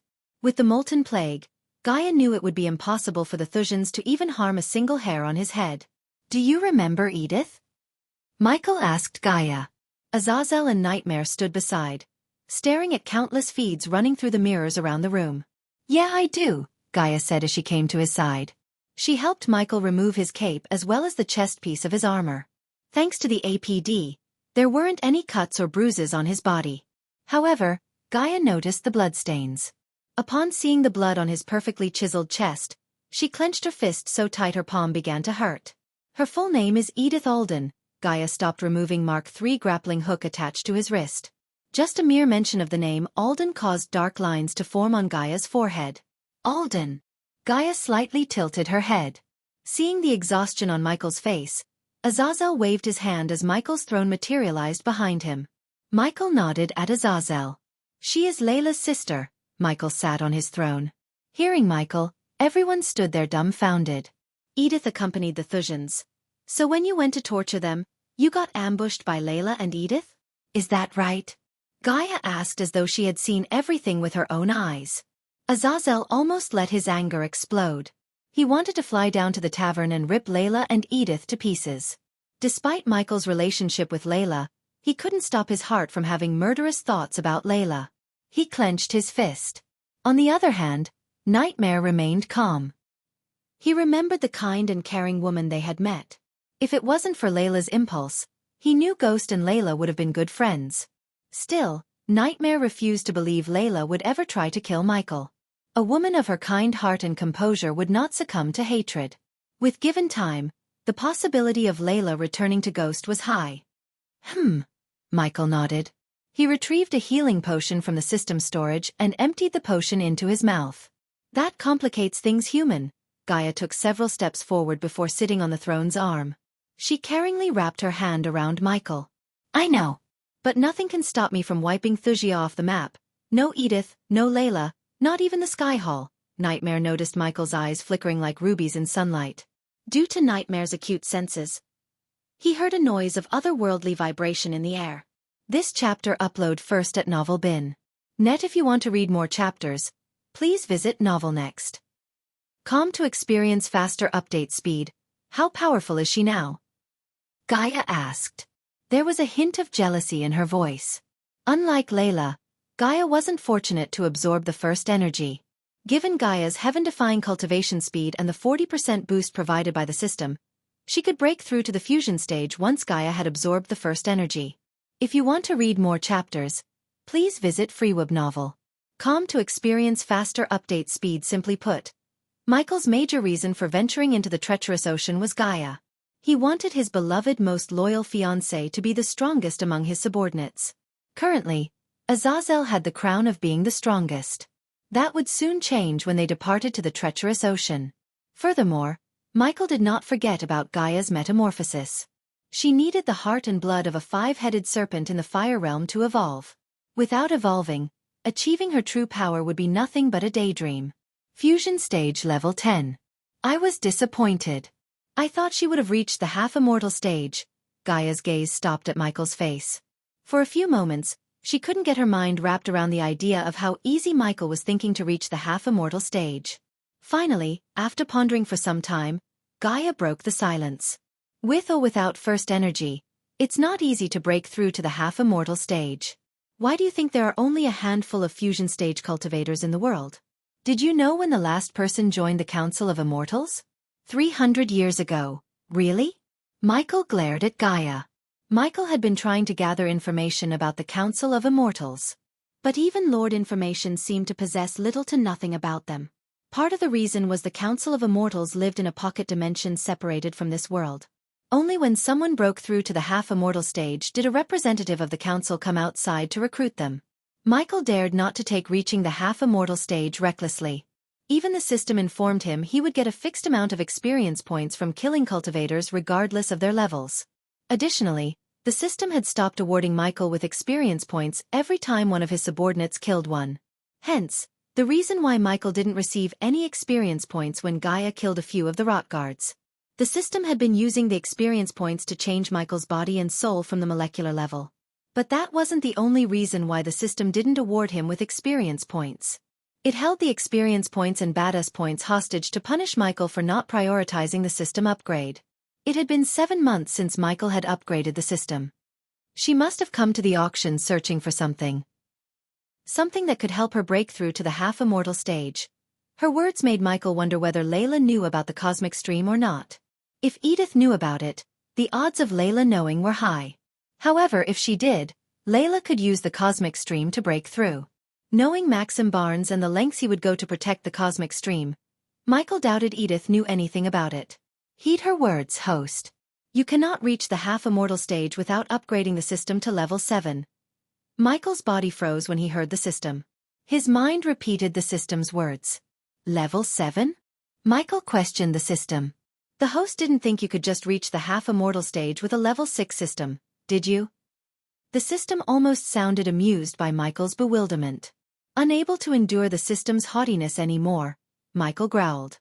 However, he knew no matter how much he bickered with the system, there was no way for him to reach the half-immortal stage without the system. How many badass points? Michael sighed. This chapter upload first at Novel Bin. Net. If you want to read more chapters, please visit novelnext.com to experience faster update speed. You need 600,000 badass points for the next upgrade. Then, the level 7 upgrade requires 1 million badass points. Obviously, it would hinder Michael's growth. But at least he had already reached the top of the food chain. Thanks to the Immortal Council, anyone above the fusion stage did not meddle with mortal affairs. Although the rogues who chose not to join the council remained outside the immortal dimension, they did their best not to raise the council's attention towards them. These rogues either remained in the Cold Mountain or in the other realms, such as the Aquilon realm. They only made public appearances wherever their descendants or families faced a calamity. Tell me, what did you do? Did she do this to you? Gaia pointed at the bloodstains on his body. With a long heave of sigh, Michael began to narrate everything that happened in the tavern. A few minutes later, Gaia's eyes sparkled. She was delighted to hear Michael fought Layla instead of sparing her, or worse, revealing his identity. Is there any chance she fought you because the Dark Lord attacked Ghost? Nightmare asked. I think so, nodded Michael. Don't forget she tried to kill you and blamed you for her mistake. Gaia rolled her eyes. Azazel agreed with Gaia. Whatever the reason might be, Azazel hated Layla for trying to kill his master. Whatever her reason might be, I won't spare Thusia. If Edith stayed in my way, which I know she will, I wouldn't hesitate to kill her. Thusia will be destroyed along with Maxim and his entire family. Michael's words were murderous. They could feel the temperature had fallen a couple of degrees. What are we going to do about those who escaped? Asked Gaia. Her question put Michael in a momentary trance. He pondered what must be done about them. Now that he had attacked them once, it was risky to let them live. But, at the same time, stepping into Thusia was extremely dangerous since Maxim had bolstered the kingdom with powerful runes and arrays as defensive mechanisms. Besides, people like General Booth might recognize Michael, and disguising himself wouldn't work with the arrays and runes in Thusia. At least, that was the case until he could upgrade the system. Once he had upgraded, he could buy new spells and skills to further strengthen himself. The spider's eye attached to them got destroyed as soon as they reached Thusia. So killing them with the spiders is out of the question. Michael rubbed his chin. His instinct told Michael that visiting Thusia was a bad idea. If someone had recognized him, everything Michael had built will be threatened. Knowing Maxim Barnes, Michael wouldn't be surprised if that crazy old man waged war against Bradford. For now, Michael decided to leave Rita and Freddy alone. After all, they would spread his legend across Thusia, which might work to Michael's advantage in the long term. The fear of the Dark Lord targeting the Thusians would put fear in many nobles' hearts. Without a doubt, this fear would hinder Thusia's growth. After all, fear was a great tool that could be used in many other ways. When the right time comes, let's give Thusian soldiers a taste of this. Michael flicked his wrist as a silver vial appeared in his hand. It was the weaponized Molten Plague. Suppose Michael had infected the Thusian army with the Molten Plague. There was no doubt in Michael's mind it would tilt the tide of the war. So even if Michael couldn't directly kill the Thusians with his own hands, he was content with killing them with the plague. In Gaia's heart, she was excited to destroy Wuxia with him. Putting the hatred towards Wuxia to the back of his mind, Michael turned his gaze towards Gaia. "Now tell me what happened to Tanulia?" Michael asked. Due to the battle and his hatred for the Thusians, Michael almost forgot to ask Gaia about Tanulia. After Michael asked the question, a grin emerged on Gaia's face. Tanulia Valrin is no more. Chapter 628. Armor forged by a 6-star blacksmith. Upon hearing Gaia's words, Michael was startled. Michael remembered sending Gaia after the Valrins with the molten plague. He ordered Gaia to attack them only if she found a way to infect them first. Judging by her tone, he didn't think Gaia was the one who took Tanulia's life. Finally, Gaia rose from the throne arm and looked at the mirrors surrounding the room. With a wave of her hand, she turned off all the mirrors. Michael turned his throne around. "You have to see this." Gaia waved her hand as the mirrors flickered. A few seconds later, all the small mirrors emerged together to form a large screen. In the mirror, Michael saw a woman moving swiftly through the forest. He tapped the throne's hand, looking at the woman chasing after Tabulia's carriage and the 4 men riding the horses. Michael saw the dark-robed figure using the forest as his cover. The figure had followed the carriage, keeping his distance until abruptly the figure increased his speed. Suddenly the figure blurred as it disappeared from sight for a few moments. Then, it appeared above the 4 men riding the horses. Within a few split seconds, the figure grabbed the 4 one by one and slit their throats. Everyone, including Gaia, who had seen this before, couldn't help but admire the figure's speed and agility. The soul refiners didn't have a chance. None uttered a word the following minutes. Instead, they stared at the woman who beat the hell out of Tanulia before cleaving her head. Nightmare and Azazel were bewildered to see Gaia fight the woman, only to lose. They had never thought the woman could defeat the Dark Queen. But what they heard next from Michael startled them. "She was holding back," said Michael. Nightmare and Azazel thought Gaia was going to disagree with Michael. But on the contrary, she agreed with him. "I felt the same too. Despite the fact that we were being at the same stage and level, she was significantly stronger than me. Also, the molten plague didn't affect her, and neither did the fear toxin." Michael's focus was not on the battle but on what she said before attacking Tanulia. The phrase she recited was from Earth. "Twinkle twinkle little star" was a nursery rhyme taught to little children on Earth. In fact, Michael had learned it in his orphanage. He deeply breathed in. "Twinkle twinkle little star. How I wonder what you are." Up above the world so high, like a diamond in the sky. He did not expect someone from this world to recite the rhyme. Besides, she fought so swiftly that even a best close combat warrior such as Gaia couldn't defeat her. Furthermore, judging by how she fought, Michael could tell she was holding back. Otherwise, the woman could have defeated Gaia in a couple of seconds. "Why can't you whore yourself to the vampires?" Michael repeated Harriet's words. "What does that tell you?" Michael glared at Nightmare, Gaia, and Azazel. "That she has an axe to grind with the vampires," said Nightmare. "Yes, but not exactly," said Gaia. "Her words have hidden meanings." She asked Tanulia, "Why can't you whore yourself to the vampires?" Why did she ask that specific question? Nightmare repeated Harriet's words again and again in his mind. A few moments later, he opened his mouth again. "Yourself," she said, "yourself." Nightmare emphasized the word yourself. This chapter upload first at Novel Bin. Net. If you want to read more chapters, please visit novelnext.com to experience faster update speed. That might mean Tanulia used someone else to do something instead of doing it herself. If you want to read more chapters, please visit freewebnovel.com to experience faster update speed. Michael nodded. Unlike Nightmare, Gaia, Michael, and Azazel made the connection to Sabrina instantly. "Did you put a spider on her?" asked Michael. "She destroyed it." As soon as Michael saw Gaia shrug, he was bewildered. The woman had exceeded Michael's expectations. He wanted to see the woman more than anything. Deep down, he felt a peculiar connection with the woman. The way she moved, the way she recited a rhyme, and everything about her reminded him of himself. Even if he had no connection to him, having a freak of nature like this woman as his subordinate might multiply his power several folds. It wasn't any day he could find a powerful subordinate who shared hatred towards the Guardians. After hearing how she spared the old man before addressing herself like she belonged to the house of Halrid, Her hatred towards the Guardians became apparent to Michael. Course, there was still a chance that she actually belonged to the House of Halrid. But only a fool would reveal their identities after killing a prominent figure such as Tanulia. The woman did not seem like a fool.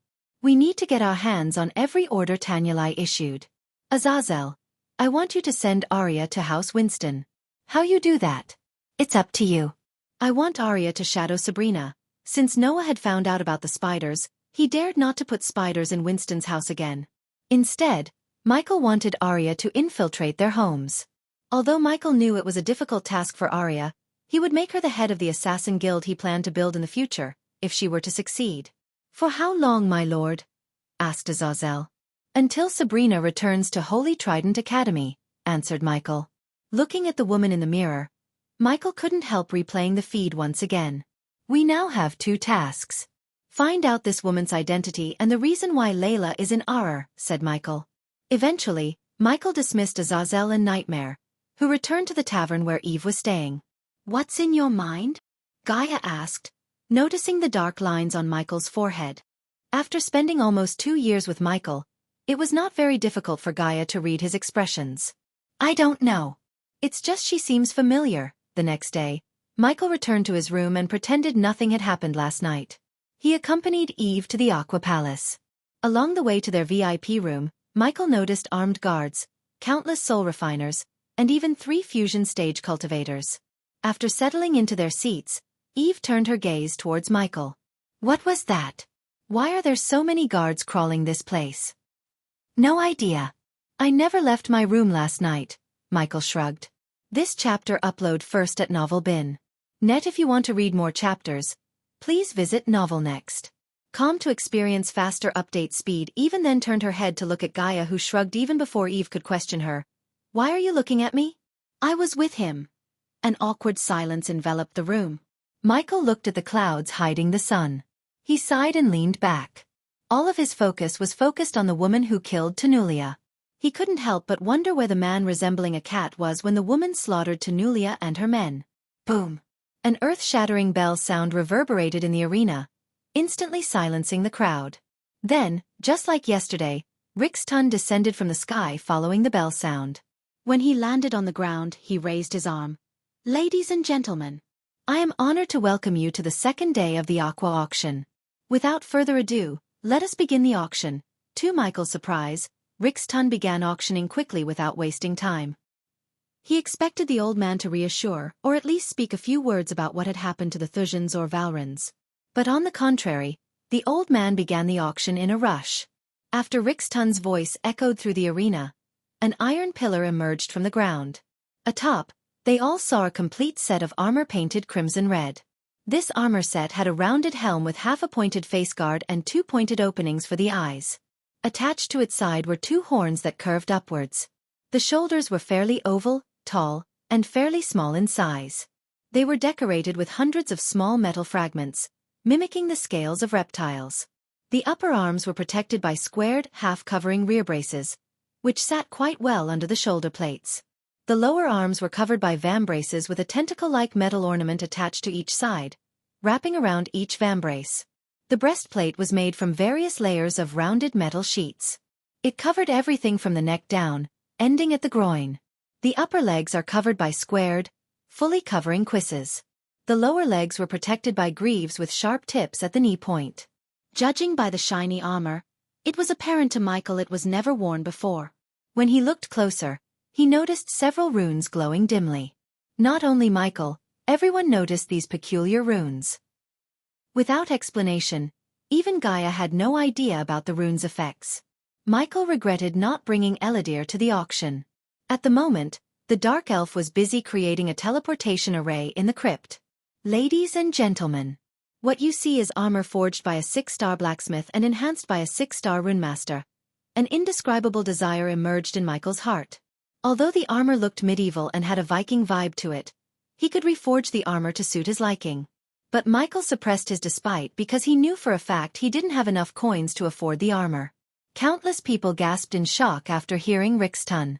Michael patiently waited for Rick's ton to explain the armor's various powers. It'd be easier to show you the advantages of having this armor than me explaining, Rick's ton said.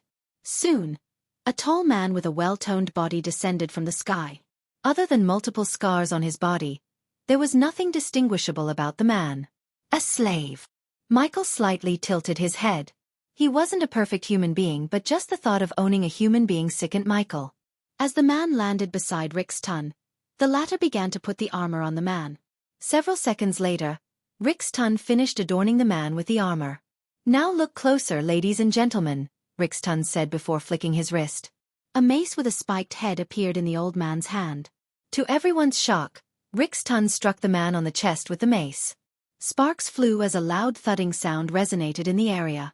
Rick's ton didn't stop but struck the man yet again. As Rick's ton struck, again and again, the crimson-red armor began to glow brighter and brighter. In addition to the glow, everyone heard the armor resonate with a whistling sound. Everyone curious stared at the glowing armor, waiting for something to happen. After enduring a couple of more hits, the armor glowed so brightly that some of the people in the crowd closed their eyes. The next moment, everyone heard a loud booming sound as Rick's ton was sent flying by a shockwave created by the armor. The arena went dead silent. At that moment, one could even hear a pin-dropping sound in the arena. The novel will be updated first on this website. Come back and continue reading tomorrow, everyone. The novel will be updated first on this website. Come back and continue reading tomorrow, everyone. Chapter 629. Michael's bid. After creating a shockwave, the armor returned to its initial color, losing all its glow. Unlike the audience, nobles and cultivators such as Michael noticed several runes dimly glowing on the ground. They suppressed the explosion so Rick's ton wouldn't get hurt by the shockwave. After landing on his feet, Rick's ton wiped off the blood oozing down the corner of his mouth. Rick's ton leaped into the air before landing beside the armored man. As you have all witnessed, the armor stores the force of hits it receives and fires a powerful shockwave to knock out or even kill the opponents. The best thing about the armor is, its power grows with the wearer. For example, it will create a stronger and more powerful shockwave when a fusion stage cultivator wears the armor than a soul refiner. This slave is only at the core formation stage. Still, the armor created a shockwave powerful enough to send me, a soul refiner, flying, said Rick's ton. Countless people gasped and murmured among themselves. Many craved the armor as sparkles could be seen in their eyes. I won't waste any more of your precious time. The starting price of this armor is 20 million. Rick's ton amplified his voice to sound louder. He wanted every single possible bidder to hear his words loud and clear. There was no doubt in his mind that the armor would fetch the Aqua Palace at least 100 million. 25 million. Eve bid as soon as Rick's ton's voice died down. Michael tilted his head slightly.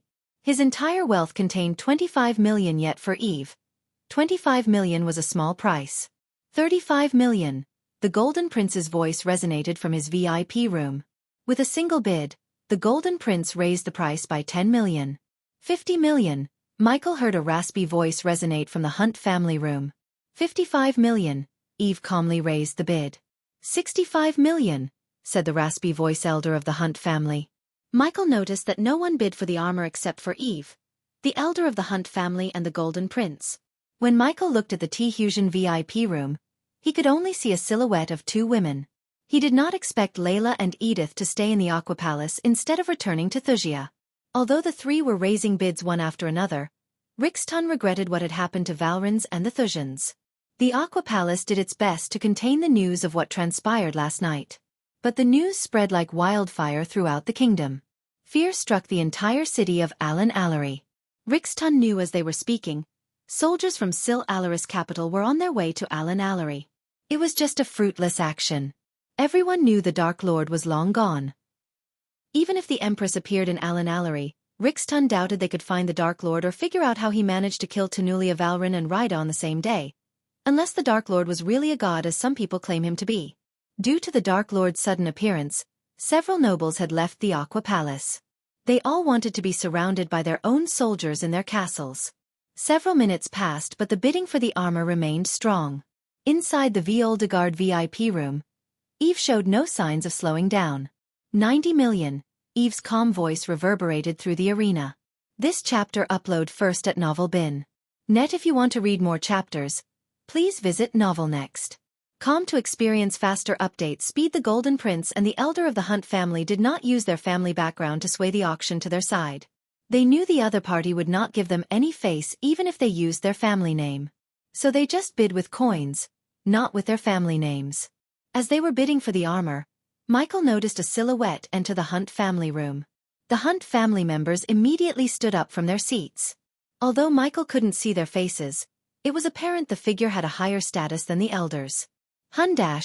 Don't. Gaia's words cut Eve's sentence short. The armor is of no use if you can't build your family to its previous state. Buying this armor will only put a bigger target on your back.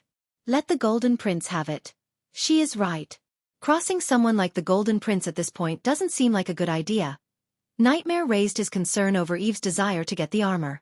100 million, the Golden Prince bid. The entire arena looked startled. Even Michael felt a tinge of jealousy towards the Golden Prince. If a single man could fork out 100 million like it was nothing, Michael could only imagine how wealthy his family was. Michael was sure the Empress was at least worth several billion. I want to be like her one day, Michael vowed to himself. The people fixed their gazes at the Hunt family and Voldegard's VIP rooms, waiting for either of them to raise the bid. But, contrary to their expectation, none uttered a word. 100 million one time, two time. Rick's tongue dragged his words as though he was expecting someone else to raise the bid. 100 million three times. Sold to the Golden Prince. Rick's tongue's thunderous shout swept across the arena. Thank you, Lady Eve and the elders of the Hunt family. The Golden Prince's dominant clear voice resonated from the room and reverberated through the arena. Michael and Eve sighed. The latter desired an armor, and the other wanted to forge a better armor than the one they just auctioned. Despite their wishes, they both had to control their desires. Eve had enough coins to go up to 200 million, but as Gaia said, buying the armor would only put a bigger target on her back. She felt grateful for Gaia for reminding her of the looming threat. If it wasn't for Ghost wiping out the Rot Guards, the Voldegards would have been long gone from the world. However, Eve knew it was just a temporary solution. With time, the rival families would come at her family like a pack of hyenas. There was no doubt in her mind. Sooner or later, she had to fight for her survival. After auctioning the armor, Rick's tongue dismissed the slave. The armor, on the other hand, disappeared from the pillar. Everyone waited for Rick's tongue to bring out the next item. They all looked curious to see what powerful item they would see next. Under their curious gazes, the iron pillar emerged from the ground yet again, lifting an orb of ice. The orb was the size of a cricket ball. Despite its size, as soon as the orb appeared, the temperature in the arena dropped several degrees down. All of them felt the chill as they could see their breaths. Unlike before, Rick's tongue stood several meters away from the orb of ice. To Michael's astonishment, the orb of ice created a mist around the arena. Many of the onlookers were forced to use their arch energy to keep their bodies warm. The orb of ice drew Michael's full attention. He leaned forward, waiting for Rick's tongue to explain everything about the orb of ice. Ladies and gentlemen, this is an ancient ice core, retrieved from the deepest pit in the cold mountain, also known as the Lonely Mountain. This chapter upload first at novelbin.net. If you want to read more chapters, please visit novelnext.com to experience faster update speed. The Lonely Mountain was a place where cultivators headed towards to enter secluded cultivation for decades or even centuries. The harsh cold environment of the mountain would push the cultivators to their limit and make them break through to the higher levels of cultivation. Before Gaia met Michael, she planned to rule Nagaland to her heart's content before heading for the Lonely Mountain. The Lonely Mountain occupied a large area in the Arar continent. Due to its extremely cold weather, there were no living beings except cultivators in seclusion. Judging by the bone-chilling coldness emanating from a single core, Michael could imagine how cold the mountain would be. Doombringer. Michael immediately remembered the required materials to upgrade his weapon. He needed a 3-star blacksmith, 3-star runemaster, ostium ore, the blood of a forest dragon, underworld fire core, or ancient ice core. Among the 6, Michael already possessed 3 items. He had Eladir as the runemaster, Nightmare to get the blood, and had a large pouch of ostium ore thanks to his treacherous ocean visit. So only the blacksmith and one of the underworld fire core or ancient ice core remained. Once he could get his hands on the ancient ice core, he would be one step closer to upgrading the Doombringer. Michael would have let go of the item if it was underworld fire core. According to the system, the fire core would give the Doombringer to conjure flames, while the ice core would give the Doombringer to summon and control the bone-chilling frost. Since Michael already had the dark flames, He desired to have the first under his control rather than fire. As long as he controls all the elements somehow, he could become an unstoppable force of nature on a battlefield. Hence, Michael decided to bid for the ancient ice core. The only concern he had was the price. The ancient ice cores can be used in various arrays, and only the sky's the limit for a talented blacksmith who could handle this ice core. The starting price of the ice core is 3 million. To Michael's surprise, the starting bid was way lower than he initially expected. However, it made sense since there was no immediate use for the ice core.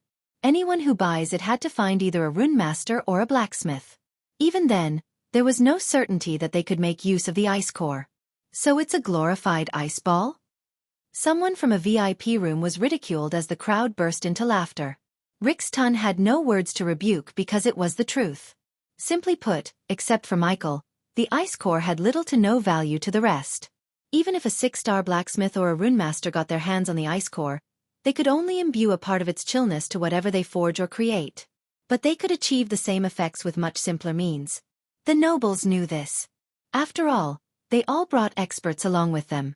3.5 million, the Golden Prince bid for the item, making Michael frown.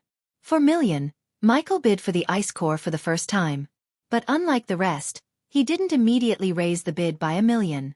Rather, Michael raised it by 500,000. 5 million, however, the other party had raised the bid by 1 million. Michael hated it. Still, he had no intention of backing down until the bid went beyond 25 million. 5.2 million, Michael bid. 6 million, the Hunt family joined the bid. 6.1 million, Michael bid again. This time, he decreased the bid further. His way of bidding caused several murmurs among the crowd. But Michael couldn't care less. Unlike the nobles, Michael knew the value of gold coins. When he first came to this world, he had 0 coins to his name. Every coin Michael possessed was earned through hard work. Thus, Michael hated spending it lavishly.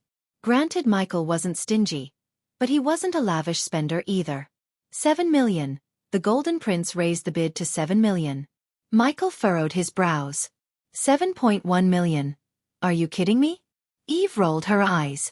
For a man of his status, Ghost was stingy as hell. She wanted to slap the back of his head for raising the bid by 100,000 every single time. Chapter 630. Layla Alden's wealth, 8 million. One of the elders in the Hunt family VIP room said in a raspy voice. Unlike Michael, they were raising the bid by almost 1 million. 8.1 million, Eve mumbled under her breath.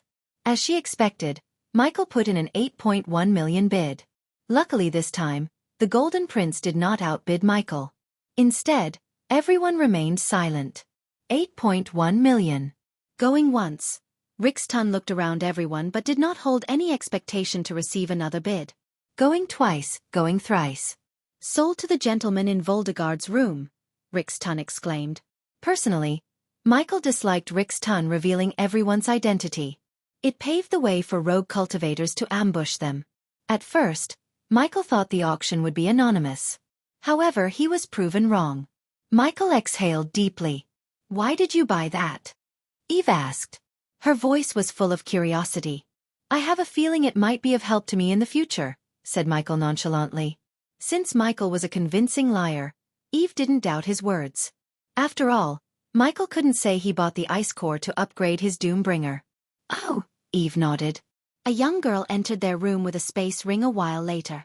The Aqua Palace showed its wealth by giving a space ring like a paper bag. After Michael transferred the 8.1 million using his pay cube, the young girl bowed, handed over the space ring, and left the room. Michael inspected the space ring, though he didn't dare to take out the ice core outside.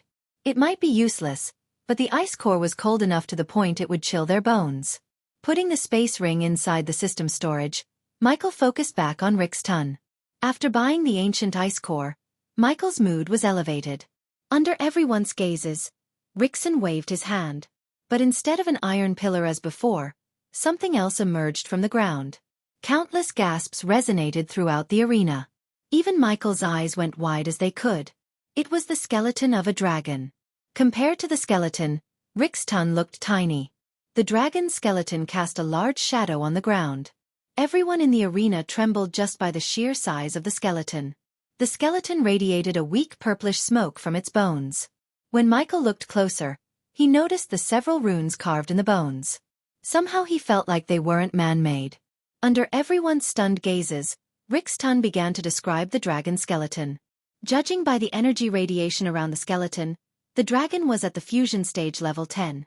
The skeleton reminded Michael of a fusion stage cultivator skeleton he saw in the Nether Realm. At that time, the youngsters, including Noah, had to share the skeleton. With the help of the system, Michael managed to get the femur, the largest bone in a body for Gaia. A simple human femur was enough for Gaia to advance 5 levels within a few months. What was in front of them was not a mere human skeleton but a dragon's. Furthermore, it was in complete form. Anyone who buys the skeleton could significantly increase their power in a short amount of time. One small in the dragon's body was several times bigger than a human femur. So Michael could only imagine how long a cultivator would be able to absorb the energy from the skeleton. This chapter upload first at Novel Bin. Net. If you want to read more chapters, please visit Novel Next.com to experience faster update speed. Ladies and gentlemen, this is a skeleton of a royal dragon that roamed the lands 300 years ago. According to our experts, it died in the tribulation during its breakthrough to the half-immortal stage. Despite being buried under the ground for 300 years, the skeleton still possesses pure celestial and arch energy. So I don't have to tell you about having a pure energy resource such as this skeleton at your disposal. It could turn your hall into a well of energy. If you have this skeleton, you won't have to worry about bottlenecks in your life, Rixton exclaimed. There was a tinge of jealousy in Rixton's voice. The starting price of the skeleton is 300 million. Everyone who heard the extravagant amount shuddered. 320 million. Before the people could begin to murmur, the voice of the Golden Prince swept across the arena. Since Michael knew he wouldn't be able even to reach the skeleton, he decided to lean back, have some grapes and enjoy the auction. 400 million. To Michael's astonishment, Gaia raised the bid to 400 million. Elia, what the hell are you doing? Eve's eyes were filled with shock and fright. Let's have some fun, Gaia giggled. Her devilishness stupefied the elders completely. They were about to rebuke when the Golden Prince placed another bid. 450 million, 500 million, Gaia raised the bid again. She was confident the nobles would go up to a minimum of 800 million. Knowing Gaia, Nightmare remained silent as he knew there was no point arguing with her. Moreover, Nightmare felt a little pity for the dragon. After all, the dragon was one of his kind. 600 million, the Hunt family elder raised the bid by 100 million calmly as though it was a small amount. 700 million. Once again the Golden Prince raised the bid. Judging by the tone of his voice, Michael knew the prince wouldn't back down without a fight. He threw a grape into his mouth and watched the auction unraveling before him. 750 million, the Hunt family elder exclaimed in his raspy voice. The following minutes passed with the Golden Prince and the Hunt family bidding against each other. In a few minutes, the bid for the dragon went from 300 to 950. Such an extravagant amount shook everyone. When the bid reached 1 billion, the Hunt family elders stopped bidding. Everyone, including Michael, became jealous of the Golden Prince for nabbing valuable items like candies. 1 billion once, twice, 2 billion. A melodious voice resonated in the area. Her voice was like music to her. Unknowing to many, a smile formed on their faces. Except for Michael, Gaia, and Nightmare, none recognized the voice, not even the Golden Prince. This chapter upload first at Novel Bin. Net. If you want to read more chapters, please visit Novel Next.com to experience faster update speed. Wow! Michael's brows arched up. He knew Layla was rich, but he had never thought Layla was a freaking billionaire. Not even in his dreams. Silence fell over the arena. Everyone looked in the voice's direction. 2.3 billion. The Golden Prince did not back off that easily. Those close to the Empress knew she valued artifacts and relics more than gold coins. As a living immortal, she had accumulated thousands of princess artifacts throughout her lifetime and hadn't slowed down yet. Only a few who were close to the Empress knew the secret vault filled with countless artifacts. Once he brought the dragon skeleton to the Empress, the Golden Prince had no doubt she would award him with something priceless. However, his funds were not unlimited. Once the opponent goes past 4 billion, he would be forced to stop bidding. No matter one's status, the Aqua Palace had strict restrictions on the payment. In case he failed to pay the servant with the gold coins, he would not only be banned from the Aqua Palace for life, but also serve 50 to 60 years in a prison built on the southern continent. 3 billion. Layla wasn't playing either. She raised the bid to 3 billion without blinking an eye. Who is she? Eve couldn't help raising her brows in shock. 3.5 billion, 4 billion. Layla reached the Golden Prince's last line. People didn't even gasp at that moment as they were all totally dumbfounded. My lady. The entire Gondolin will be in your debt if you be kind and let go of the skeleton. The Golden Prince finally used his family background to persuade Layla to stop bidding against him. Once she agreed, the prince planned to raise the bid to 4.1 billion. At that time, the dragon skeleton would be his. At least that's what the prince thought. Contrary to his expectation, Layla did not even respond. Knowing Layla, Michael knew the prince has a better chance of negotiating with the mountain troll than her. It seemed to Michael that the dragon might be the reason for Layla's appearance. He remembered Gaia saying something about a fusion stage cultivator needing a massive amount of energy to enter the tribulation before reaching the half-immortal stage. Judging by the vast amount of energy radiated by the dragon skeleton, it was possible that Layla wants the dragon skeleton to substitute the energy requirement. But Michael wondered whether the dragon skeleton was worth the price of crossing the Golden Prince. Even though Layla was a fusion stage cultivator, she belonged to no major power while the Golden Prince had the backing of an empire behind him. So unless she had the backing of Maxim Barnes, it was not a great move to go against the Golden Prince, to be honest. Seeing no response from Layla, Rixton had no choice but to continue the auction. 4 billion once, 4 billion twice.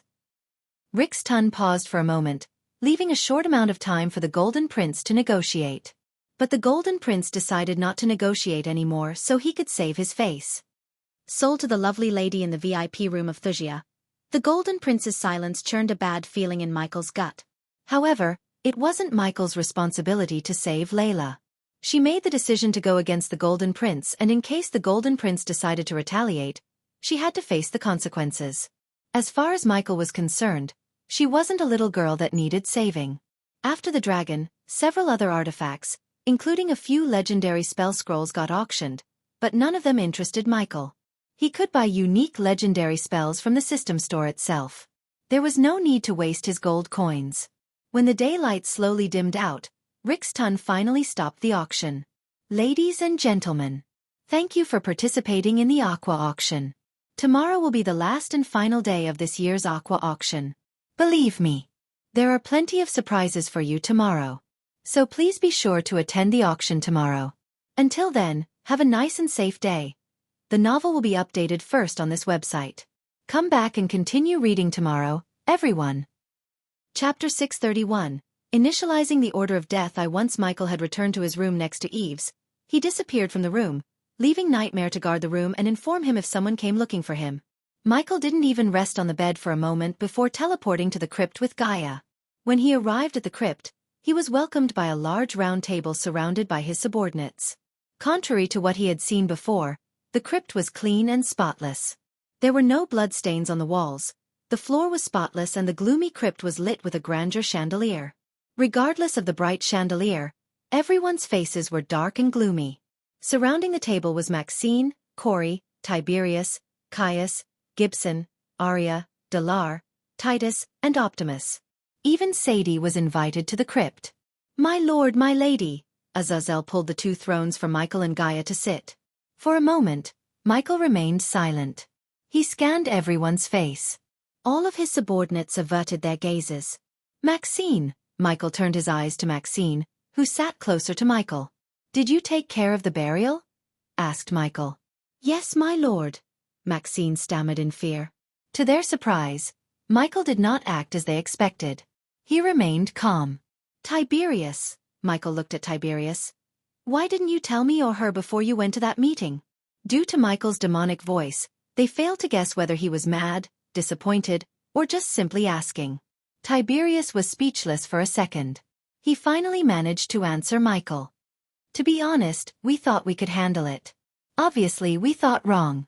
So whatever punishment you have in mind, I can take it, Tiberius sighed. Michael noticed Sadie clenching her fist suddenly as though she didn't want to see him punish Tiberius. You did nothing wrong. The fault is mine, his words shocked everyone. They all expected the Dark Lord to punish or at the very least, shout at Tiberius. Contrary to their expectation, They heard the Dark Lord blames himself.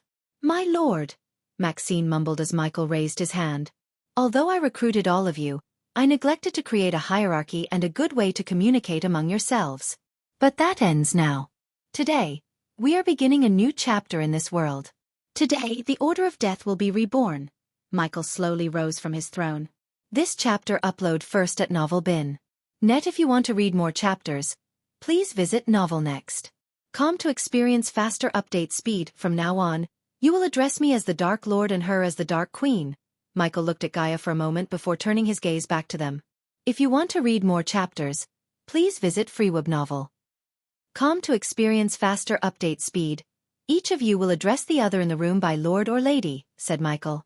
After Heinberg died, Michael and Gaia knew it was time they properly build up the order. Until now, ironically, there was no order in the order. Little things such as how the members addressed themselves mattered. Without strict discipline and rules, eventually, the order would fail, just like before. We are the Shadow Empire that will rule this world. I don't have to tell you how fucked up this world is. Slavery, famine, hunger, experiments on people, innocent people getting crushed by the wealthy, weak getting weaker, strong getting stronger, and the list goes on. We will sit here all day if I list everything wrong with this world.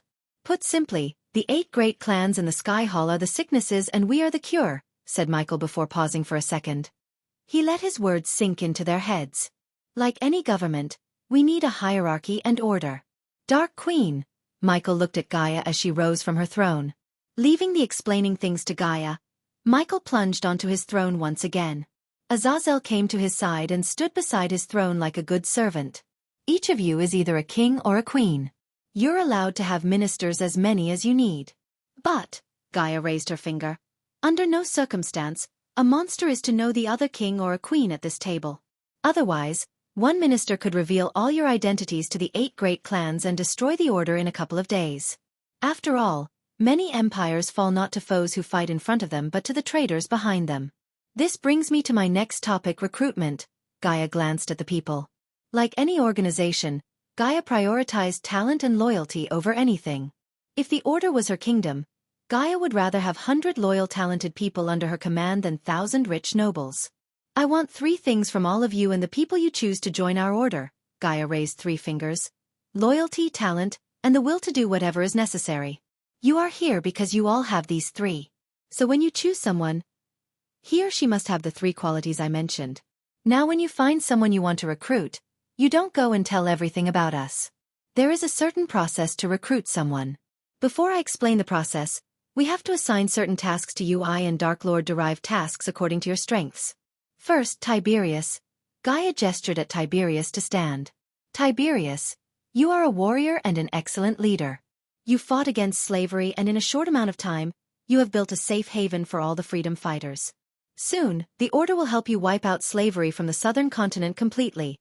Tiberius couldn't help feeling grateful towards the Dark Lord hearing the Dark Queen. Just as the Dark Lord promised him, he helped Tiberius free hundreds of slaves from nobles and helped him build an entire kingdom for all the freedom fighters through Caius.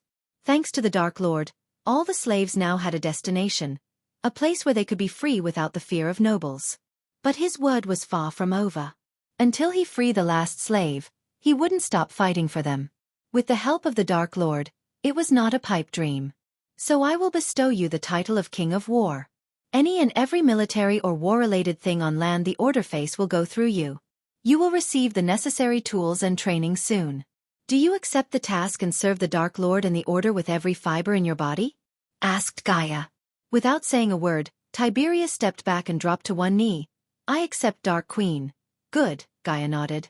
Michael did not plan anything dramatic but decided to keep everything simple.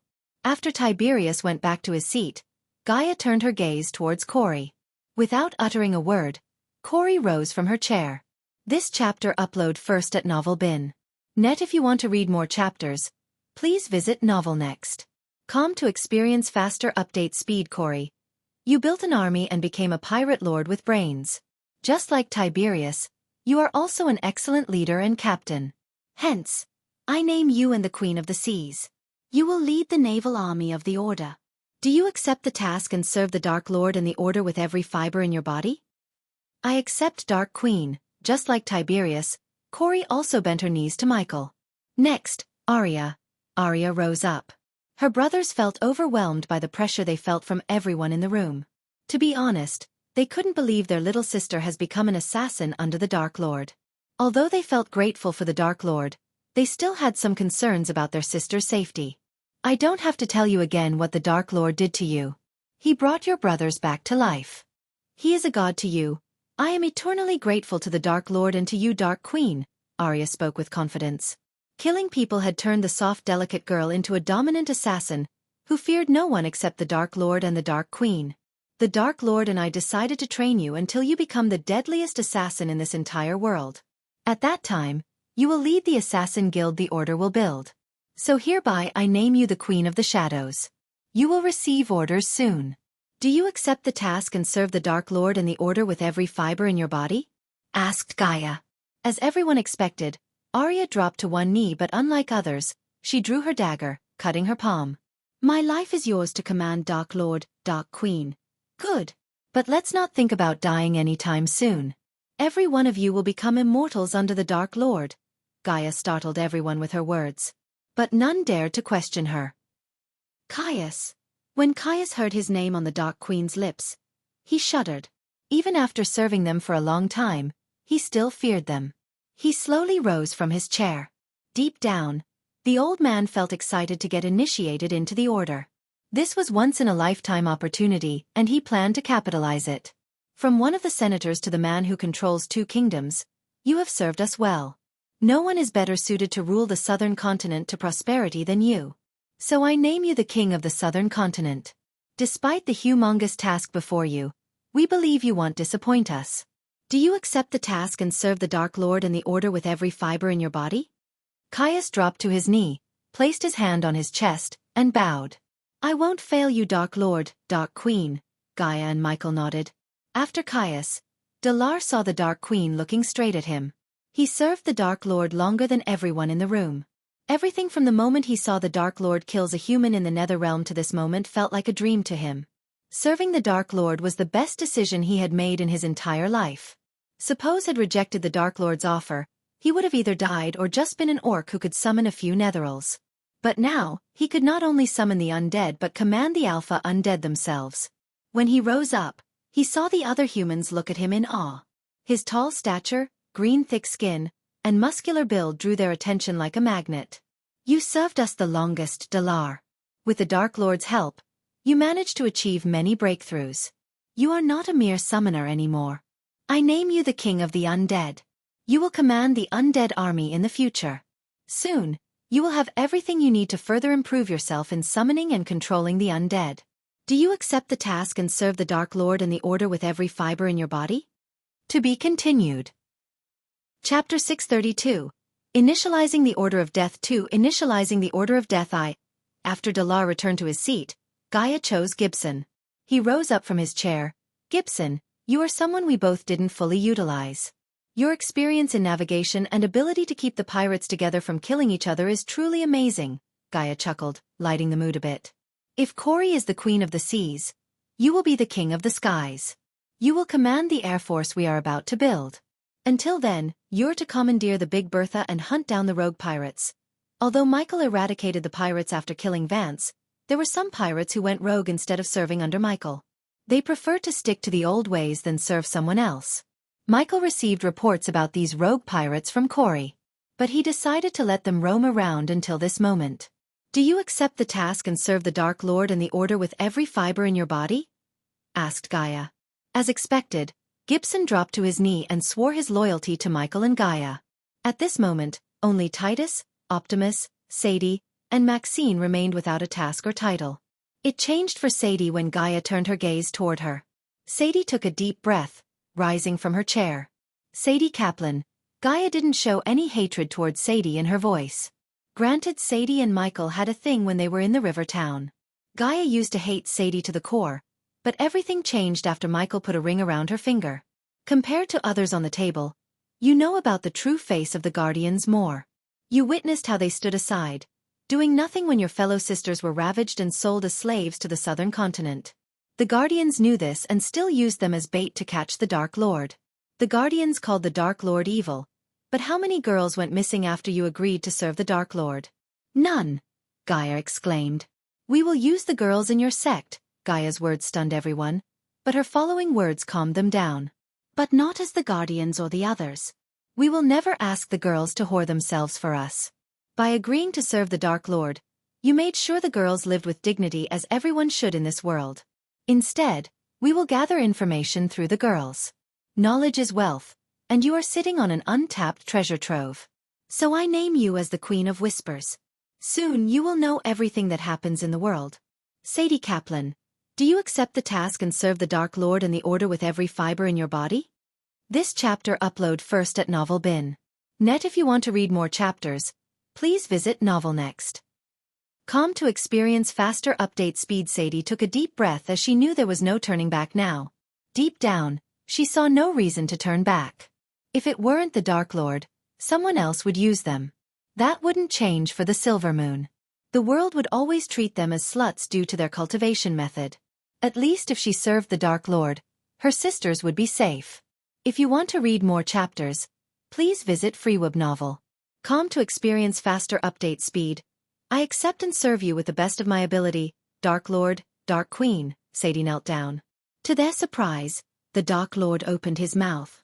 I see you have reached the core strengthening stage. But your sex cultivation method brings you more harm than good. Soon, I will grant you a new cultivation method. Introduce that to your sect and put a stop to getting slut-shamed once and for all. Sadie's heart skipped a beat. Then, her eyes automatically watered. Since these words were spoken by the Dark Lord, she knew it wasn't a false promise. If someone could show a new way of cultivating, it was him. Of course, Michael didn't promise Sadie completely out of the goodness in his heart. Among all his subordinates, Sadie was the most important one. He could replace Lord Information with Sadie and create a powerful web of spies throughout the world. Knowledge was a powerful weapon in this world if one knows how to use it. Using the Silver Moon girls, he could mine the information from every corner of the world. The nobles tended to spit out valuable information when they were in the company of pretty girls. Once he built the Silver Moon sect in every kingdom, they would function as a treasure trove of information. Coupled with his spiders and drones, Silver Moon could be his most powerful asset. Thank you, Dark Lord, Sadie bowed. The moment Michael upgraded the system to the next level, he planned to buy a new cultivation technique for the Silver Moon girls. If the girls weren't strong enough to protect themselves, many nobles would feast on them like animals. By being strong, those girls could protect themselves rather than depend on someone else. Michael was sure the system would have something super powerful to speed up their cultivation by other means instead of leeching off someone's lust. After Sadie returned to her seat, Gaia looked at Maxine. When Gaia met Maxine, she was a fat plumpy woman to the point Maxine could kill a commoner by rolling on them. However, after a few moments, the plumpy woman was nowhere to be seen. Instead, all they could see was a fit young woman with just enough fat to make her pretty. Maxine! Maxine rose from her chair. Her eyes were filled with devotion towards the Dark Lord and the Order. There is no need for me to explain how important you are to the Order and how loyal you are to us. I have no doubt whatever task we give you, you will serve us with pride and joy. Gaia patted Maxine on the shoulder as Maxine shed tears of happiness. I am not worthy of such praise, Dark Queen. You are Maxine. That's why I am naming you the Queen of Power. What you are doing in Stormville Mountain is of grave importance. The reason why I named you the Queen of Power is your task can and will make everyone stronger and more powerful, including the people in the hall. Soon, you will receive the necessary tools to create more devices that would enable everyone to cultivate, even inside the void line. They all shuddered. Up to this moment, only Maxine, Tiberius, and Corey received the device that uses arch-energy crystals to perform simple tasks such as accessing space rings or conjuring a small orb of fire. However, Michael planned to build better devices to enable his subordinates to cultivate with the help of Eladir. Now that he had made a deal with Hydra, he didn't worry about waking it up. He could even send special mining devices to mine Stormville Mountain deeper. Once he built these devices, his subordinates could cultivate whether they were in or outside the void line. This chapter upload first at Novel Bin. Net. If you want to read more chapters, please visit Novel Next. Calm to experience faster update speed. Do you accept the task and serve the Dark Lord and the Order with every fiber in your body? Maxine immediately dropped to one knee. Until I draw my last breath, Dark Queen, Michael nodded. Among everyone, She was the most loyal subordinate. To be honest, Michael felt lucky to have a hard-working, loyal subordinate such as Maxine. Just her physical transformation was enough for Michael to keep Maxine in high regard than the others. He had no doubt Maxine would serve him to the best of her abilities. Finally, Gaia and Michael turned their gazes to Titus and Optimus. The twins rose from their chairs, looking a bit nervous. Compared to the rest, they had the least experience serving the Dark Lord. Except for Tiberius and Arya, they didn't know the others. This was the first time they had seen all the subordinates under one roof. They had only heard about the others from Arya before this moment. Titus, Optimus, Gaia uttered their names slowly. Despite your knack for battle and wars, I have a feeling you don't want to fight anymore. Am I right? She spoke exactly what they were thinking, as though she had read their minds. After fighting like animals for entertainment, almost dying, and leaving their little sister alone, Titus and Optimus lost their fire to fight. This was their second chance, and they wanted to live doing something else other than fighting for someone. They fought enough for one lifetime. Since the Dark Queen obviously knew what was in their mind, they chose to nod their heads. Yes, Dark Queen, said Titus and Optimus in unison. You had fought enough for one lifetime. Once again, she spoke exactly what they were thinking in their minds. It creeped and terrified them at the same time. There are many other ways to help the Order without shedding blood. And I will give something just as important as killing our foes. To be honest, that was the reason why we placed you in the Bradford Army. We wanted you to get acquainted with people other than Southerners. If Sadie is tasked with gathering information, you two will procure resources, materials, and weapons. Thus, I name you as the kings of supplies. I know it's completely different and out of your expertise, but with enough training, we are sure you will satisfy and exceed our expectations. Tiberius was completely taken aback by surprise. The twins were better fighters than even him. Yet, the Dark Queen had chosen to assign them to acquire materials. It seemed like a waste of talent to him. But knowing the Dark Lord, it was hard to believe he had made a mistake. To Tiberius' shock, the twins and Arya looked relieved and even delighted. So tell me, Titus and Optimus, do you accept the task and serve the Dark Lord and the Order with every fiber in your body? We accept wholeheartedly, Dark Queen. The twins dropped to one knee, placing their hands on the chest. The novel will be updated first on this website. Come back and continue reading tomorrow, everyone. You're tuning in to the Wisdom Diary YouTube channel. Don't forget to subscribe and join us on this journey to catch the most captivating stories.